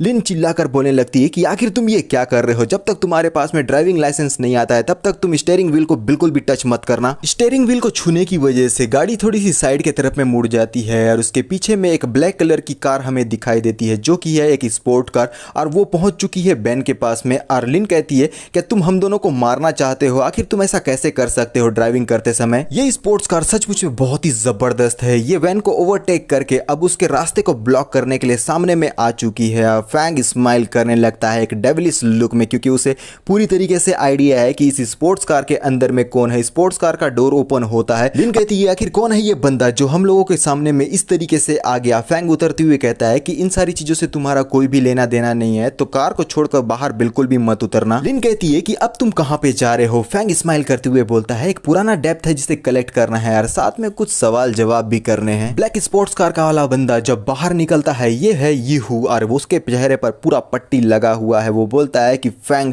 आखिरकार मैंने तुम्हें ढूंढ लिया। अपने नुकीले बत्तीसी दिखाकर यीहू बड़े खुशी से हंसने लगता है, क्योंकि इसे लगने लगा है ये फैंग को बहुत ही आसानी से आज जान से मार देगा। और जैसे ही अपने चेहरे से पट्टी को हटाता है, इसका बहुत ही बुरी तरीके से जला हुआ चेहरा हमें दिखाई देता है, क्योंकि लास्ट टाइम जब इन दोनों का सामना हुआ था तो उस वक्त फैंग ने इसके गाड़ी को ब्लास्ट कर दिया था, जहां से फायर की वजह से इसका चेहरा इतना बुरी तरीके से जल चुका है। और ये हंसते हुए कहने लगता है कि तुम्हारा बहुत बहुत शुक्रिया, क्योंकि तुम्हारी वजह से अब मैं ऐसा दिख रहा हूं और आज मैं तुझे जान से मारूंगा। लेकिन मजेदार वाली बात क्या है मालूम?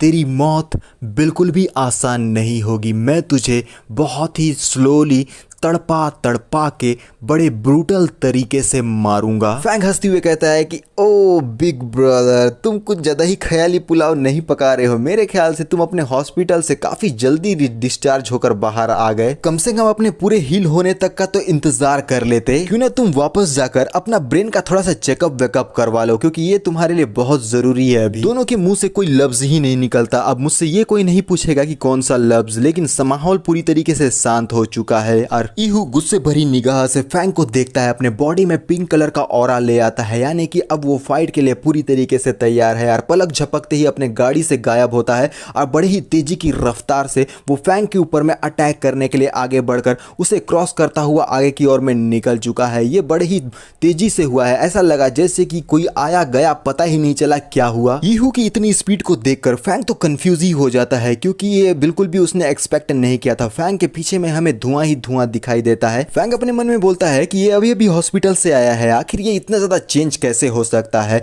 यीहू तो बहुत ज्यादा सीरियस दिखाई दे रहा है, उसकी पावर भी बहुत ज्यादा इंक्रीज हो चुकी है। और फिर वो साइड के तरफ में मुड़कर मुस्कुराते हुए बोलने लगता है कि मैं माफी चाहता हूं, मैंने अभी तक इस पावर को यूज करना अच्छे से नहीं सीखा है, इस वजह से मैं मिस कर गया। यीहू दोबारा से पलक झपकते ही इस जगह से डिसअपेयर हो गया है। बड़ी ही तेजी से वो फैंग के ऊपर में अटैक करने के लिए आगे बढ़ने लगता है। फैंग भी उसके अटैक को करता हुआ देखकर अपने आप को तैयार कर लेता है उससे फाइट बैक करने के लिए। यीहू जाता है अपने फिस्ट से फैंग के ऊपर में एक जोरदार अटैक करता है और फैंग अपने रेड डार्क एनर्जी का इस्तेमाल करते हुए उसके अटैक को ब्लॉक करता है। और जैसे ही वो उसके ऊपर में काउंटर अटैक करने वाला था, इस जगह पर से यीहू तो डिसअपेयर हो चुका है। अब फैंग ढूंढने लगता है कि यीहू कहां चला गया है। वो बड़े ही कंफ्यूज होकर आसपास में देखते हुए बोलता है कि आखिर तुम कहां पर चले गए। और यीहू ऊपर से आता है फैंग के ऊपर में अटैक करने के लिए, लेकिन फैंग भी उसके ऊपर में अटैक करने के लिए तैयार है। एक तरफ है पिंक ऑरा, दूसरी तरफ है रेड डार्क एनर्जी। बहुत ही जबरदस्त कॉम्बिनेशन, दोनों ही अपना पावरफुल अटैक एक दूसरे के अगेंस्ट में कर रहे हैं। पता नहीं कौन जीतेगा। यीहू अपना फुल स्ट्रेंथ इस्तेमाल करके बहुत ही ज्यादा फायर्ड अप होकर चिल्लाते हुए फैंग के ऊपर में ओवर पावर करने के लिए अटैक करता है, लेकिन जैसे ही वो समझ जाता है कि वो फैंग का इस तरीके से तो सामना नहीं कर पाएगा, वो स्माइल करते हुए अपने दूसरे हाथ पर एक ब्लैक कलर का मास्क को पकड़े हुए कहता है, तुमने मुझे किलर कॉपर को इस्तेमाल करने के लिए मजबूर कर ही दिया। और फिर बिना देरी के उस मास्क को पहनते हुए बोलता है, तो अब तुम मरने के लिए तैयार हो जाओ, क्योंकि इसके कॉन्सिक्वेंस तुम्हें तो भुगतने ही पड़ेंगे। फैंग मास्क को देखकर परेशान होते हुए मन में कहता है, ये तो डेविल स्टार का सूरा सोल्जर मास्क है, आखिर ये इसे कहां से मिल गया। मास्क पहनने के बाद यीहू का पावर इंक्रीज हो चुका है। रेड डार्क एनर्जी इसके सामने में वीक पड़ती हुई दिखाई देती है। यीहू की आंखों में हमें प्रतिशोध की ज्वाला नजर आती है। वो हर हालत में फैंग से अपनी बेइज्जती का बदला लेना चाहता है। पिंक एनर्जी का एक बहुत ही जबरदस्त और भयानक धमाका दिखाई देता है, क्योंकि यीहू ने हमारे फैंग के ऊपर में इस पिंक एनर्जी से एक जबरदस्त अटैक कर दिया है। रेड डार्क एनर्जी तो काफी वीक पड़ती हुई दिखाई दे रही है। इस अटैक की वजह से फैंग अपने घुटनों पर आ चुका है। वो कहता है कि यीहू तुम फायर के साथ में खेल रहे हो, क्या तुम जानती भी हो कि ये मास्क है क्या। यीहू का बॉडी शेप तो चेंज होने लगा है, उसके बॉडी पर से स्पाइक्स निकलने लगे हैं। वो धीरे धीरे करके एक डीमन में चेंज होता जा रहा है। उसकी पर्सनैलिटी भी बहुत ही कमाल की दिखाई दे रही है। उसके बॉडी के चारों तरफ पिंक ऑरा हमें नजर आता है। यीहू कहता है, मैं बस इतना जानता हूं कि मैं आज तुझे जान से मार दूंगा। मैं चाहता हूं कि तू मेरे सामने में अपने जिंदगी और मौत के रहम की भीख मांगे, और इसके अलावा बाकी क्या चीजें हैं मुझे उसकी बिल्कुल भी परवाह नहीं। फैंग फ्रस्ट्रेटेड होकर कहता है कि मैं तुझे लास्ट चांस दे रहा हूं, मुझे बता दे कि आखिर ये तुझे कहां पर से मिला है, तब मैं तेरी जिंदगी को बख्श दूंगा। यीहू अटैक करने के लिए दोबारा से डिसअपेयर होता है। फैंग चौंक जाता है कि आखिर यीहू कहाँ चला गया यार। जैसे ही वो अपनी नज़रों को ऊपर की तरफ में ले जाता है वो तो और ज़्यादा चौंक जाता है, क्योंकि यीहू अब आसमान की ओर से आगे बढ़ रहा है फैंग के ऊपर में एक ज़बरदस्त अटैक करने के लिए। और एक बहुत ही भारी इम्पैक्ट के साथ वो हमारे फैंग के ऊपर में एक ज़ोरदार अटैक करता है, जिसका इम्पैक्ट बहुत ही ज़बरदस्त है। फैंग भी उसके अटैक को रोकने के लिए उसी जगह पर अड़ा हुआ है, लेकिन यीहू की स्ट्रेंथ बढ़ने की वजह से फैंग उसे हैंडल नहीं कर पा रहा है। ज़मीन पूरी तरीके से डिस्ट्रॉय होने लगा है और फैंग स्ट्रगल करता हुआ अपने मन में कहता है कि इस मास्क का पावर बहुत ही ज़्यादा है। मास्क को पहनने की वजह से यीहू की स्ट्रेंथ भी डबल हो चुकी है, लेकिन pink energy dark red energy के ऊपर में काफ़ी भारी पड़ती हुई दिखाई दे रही है। लेकिन इतनी हलचल को देखते हुए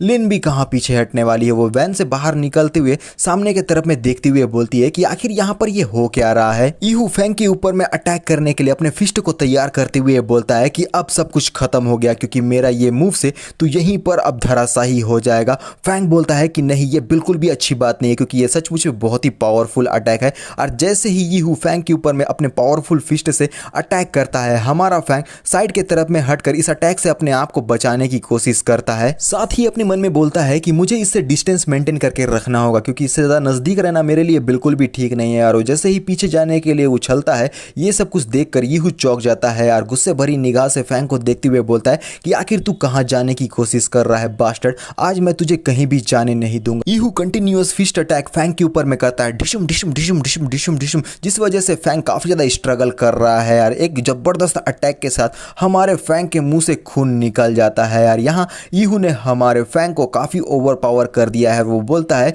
कि तू इस सरनेम के लिए बिल्कुल भी वर्दियत नहीं है यार। बहुत बुरी तरीके से यीहू ने फैंग की पिटाई लगा दी है। फैंग अपने मुंह से खून निकाल लेता है, काफी ज्यादा शॉक भी दिखाई दे रहा है और वो घसीटा मारते हुए पीछे के तरफ में जाकर एक जगह में रुकता है। लेकिन यीहू नहीं रुकता, वो अपने पिंक एनर्जी का इस्तेमाल करते हुए एक बहुत ही भारी भरकम और खतरनाक अटैक फैंग के ऊपर में दोबारा से कर देता है। आसपास की धरती तो बहुत बुरी तरीके से डिस्ट्रॉय होने लगती है, फटने लगती है। हर तरफ हम लोगों को पिंक एनर्जी ही नजर आ रही है, रेड डार्क एनर्जी तो बहुत बुरी तरीके से पिट चुकी है। यीहू अपने पावर को दिखाने लगता है। सचमुच में यीहू इस मास्क को पहनने के बाद बहुत ज्यादा स्ट्रांग बन चुका है। वो हंसते हुए बोलता है ये बहुत ज्यादा इनक्रेडिबल है, ये ट्रेजर तो बहुत ज्यादा ऑसम है, ये पावर मेरे पूरे बॉडी में फैल चुकी है, मैं इसे महसूस कर सकता हूँ। और फिर जैसे ही वो थोड़ा सा शांत होकर आसपास की चीजों को देखता है, चारों तरफ धुआं ही धुआं, कुछ भी चीज साफ नजर नहीं आ रहा है। एक आवाज, एक डिमोनिक आवाज कहती है,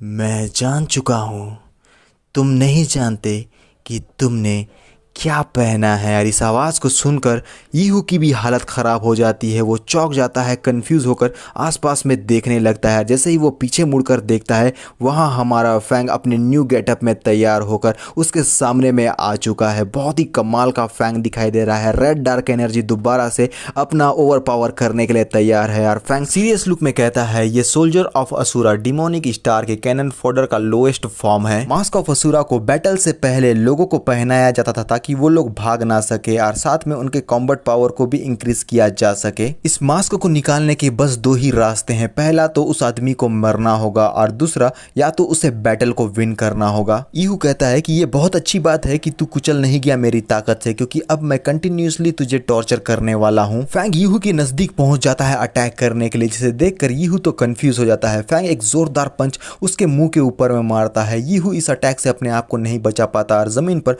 बहुत बुरी तरीके से धराशायी होता है। फैंग हंसते हुए कहने लगता है, मैंने एक्सीडेंटली कुछ ज़्यादा ही हार्ड अटैक कर दिया है। मैं आशा रखता हूँ कि तुम्हारा ये जो प्रेसियस मास्क है वो बिल्कुल भी ब्रेक नहीं हुआ होगा। फैंग के प्रोवोकेशन वर्ड को सुनने के बाद यीहू की आंखें लाल हो जाती है। दोबारा से प्रतिशोध की ज्वाला धधकने लगी है। वो चिल्लाते हुए बोलता है कि कचरे, आज मैं तुझे जिंदा बिल्कुल भी नहीं छोड़ूंगा। और वो अपने एक हाथ को चट्टान के ऊपर में रखता है। जिस चट्टान पर हमारा फैंग विराजमान था, उस चट्टान को जमीन से उखाड़कर अपने हाथों में ऊपर की तरफ में उठाकर उसी चट्टान में हमारे फैंग को दबा के लिए अटैक करते हुए बोलता है कि अब तू मरने के लिए तैयार हो जा। और बिना देरी किए हुए उस चट्टान को जमीन पर दे मारता है। ऐसा लगता है कि फैंग इस जमीन के बीचों बीच में अब धंस चुका है। लेकिन ये क्या, जैसे ही धूल छटने लगता है, रेड डार्क एनर्जी इस बड़े से चट्टान को दो हिस्सों में काट देती है। यानी कि हमारा फैंग पूरी तरीके से सही सलामत है और यीहू अपने अटैक को दोबारा से तैयार कर देता है, क्योंकि रेड डार्क एनर्जी यीहू के ऊपर में अटैक करने के लिए आगे बढ़ रही है। और यीहू अटैक करते हुए बोलता है कि आज मैं अपने हाथों से ही तुझे जान से से मारूंगा। फैंग हंसते हुए बोलता है चलो देखते हैं कि आखिर कौन सबसे पहले मरता है। फैंग का गेटअप बहुत ही जबरदस्त है। एक तरफ हम लोगों को पिंक एनर्जी, दूसरे तरफ में रेड डार्क एनर्जी, दोनों की ही फिस्ट एक दूसरे से टकराते हैं। इसका इम्पैक्ट बहुत ही जबरदस्त है। आसपास की चीजों में इसका असर हम लोगों को साफ साफ दिखाई दे रहा है और साथ में ये नजारा भी बहुत ही भयंकर और खतरनाक और बहुत ही फायर्ड अप वाला दिखाई दे रहा है। ये सीन देखकर तो मजा ही आ गया, पैसा वसूल है मेरा। और फिर यीहू कहने लगता है आखिर ये कैसे हो सकता है, क्योंकि हमारे फैंग का जो रेड डार्क एनर्जी है वो यीहू के पिंक एनर्जी को ओवर पावर करके उसके हाथों पर आ चुका है। फैंग के अटैक को झेलने के बाद यीहू गुस्से में चिल्लाकर बोलता है कि कमीने आखिर तूने ये क्या किया, मैं तुझे जिंदा नहीं छोड़ूंगा। और फैंग उसके जस्ट आगे में जंप करके पहुंच जाता है। फैंग का लुक बहुत ही जबरदस्त दिखाई दे रहा है, लेकिन यीहू अभी भी धराशायी नहीं हुआ है। वो गुस्से में कहने लगता है कि मैं इतने जल्दी नहीं हारने वाला, भले ही मैं मरूं लेकिन मैं तुझे अपने साथ में लेकर मरूंगा। और ये बात कंफर्म है कि मैं तुझे बहुत बेदर्दी से, बेरहमी से, जान से मारने वाला हूं। तेरी मौत आसान बिल्कुल भी नहीं होगी। फैंग मुड़कर कहता है कि तुझे सच में ऐसा लगता है कि तेरे पास इतना पावर है कि तू मुझे हरा सके? लेकिन मैं इतना अच्छे तरीके से जानता हूं तेरा बस एक ही एंडिंग है और वो है तेरी डेथ। मास्क ब्रेक होने लगता है। यीहू बहुत ही जोर से दर्द में चीखने लगा है। उसके मसल्स बहुत बुरी तरीके से इंक्रीज हो चुके हैं, लेकिन फिर भी वो हार ना मानते हुए फैंग के ऊपर में अटैक करने के लिए आगे बढ़ चुका है। यीहू की बॉडी तो बहुत ही ज्यादा विशालकाय बन चुकी है इस मास्क को पहनने की वजह से, लेकिन ये क्या, अचानक से यीहू शांत हो जाता है। उसे एक अजीबोगरीब से दर्द का एहसास होता है और फैंग स्माइल करते हुए बोलता है सूरा सोल्जर मास्क ने तेरी बॉडी को बहुत ज्यादा बढ़ा दिया था। अब कोई भी ऐसी चीज नहीं है जो तेरी जान को बचा सकता है, तेरा मौत तो तय है। फैंग अटैक करते हुए कहता है कि चल मैं तुझे अब जल्दी से मारकर तेरे ऊपर मैं दया कर देता हूं, क्योंकि तू अगर और थोड़ी देर ऐसे रहा तो बहुत ही बेदर्दी से मारा जाएगा। फैंग ने अपने रेड डार्क एनर्जी से यीहू के बीचों बीच में एक जबरदस्त अटैक कर दिया है। ऐसा लगता है कि यीहू की बॉडी तो बीचों बीच से अब कटने वाली है। इस अटैक की वजह से मास्क तो बहुत बुरी तरीके से चकनाचूर हो जाता है, लेकिन साथ में यीहू का भी यहीं पर खात्मा हो गया है। वो दर्द में एक बार चिल्लाता है और फिर जमीन में बहुत बुरी तरीके से धराशायी होता है और फैंग उसे देखने लगा है, जहां यीहू की हालत बद से बदतर हो चुकी है। और फिर सर पर हाथ रखता है और उसके बॉडी से सोल को निकालते हुए कहता है कि अच्छा बात यह है कि अभी तक उसके बॉडी में उसका सोल है, तो मुझे और ज्यादा एफर्ट लगाने की जरूरत नहीं पड़ेगी। फैंग यीहू के सोल को या तो खाने लगता है या अपने दांतों से दबा लेता है, लेकिन जैसे ही यीहू का सोल अपने आप को बचाकर इस जगह पर से जाने की कोशिश करता है, फैंग अपने हाथों से उसके सोल को पकड़कर रोक लेता है। फैंग अपनी आंखों को जैसे ही क्लोज करता है, अजीबोगरीब सा एक स्मोक सर्कल टाइप में नजर आता है। ऐसा लगता है जैसे कि इस सोल के द्वारा वो रियल कल्प्रिट को ढूंढना चाहता है। हम लोगों को एक बंदा दिखाया जाता है जिसका फेस रिवील नहीं किया गया है, लेकिन इतना पता है कि ये बंदा बहुत ही ज्यादा स्ट्रांग है। और फैंग कहने लगता है अपने मन में ये तो गोंग फैमिली का यंग मास्टर है। वैन के सामने में हमें बड़े बड़े मलबे दिखाई देते हैं जो यीहू और फैंग के घमासान फाइट की वजह से यहाँ पर बने हैं। आर्लिन ये सब कुछ देखती हुई बोलती है अचानक से ये सब कुछ यहाँ क्या हो गया है, कोई इसके नीचे में आकर दबदबा के मरवर तो नहीं गया। और इसी के साथ हमारा ये पार्ट यहीं पर खत्म हो जाता है। अभी के लिए इतना ही, तो मिलते हैं नेक्स्ट पार्ट में, तो बाय बाय।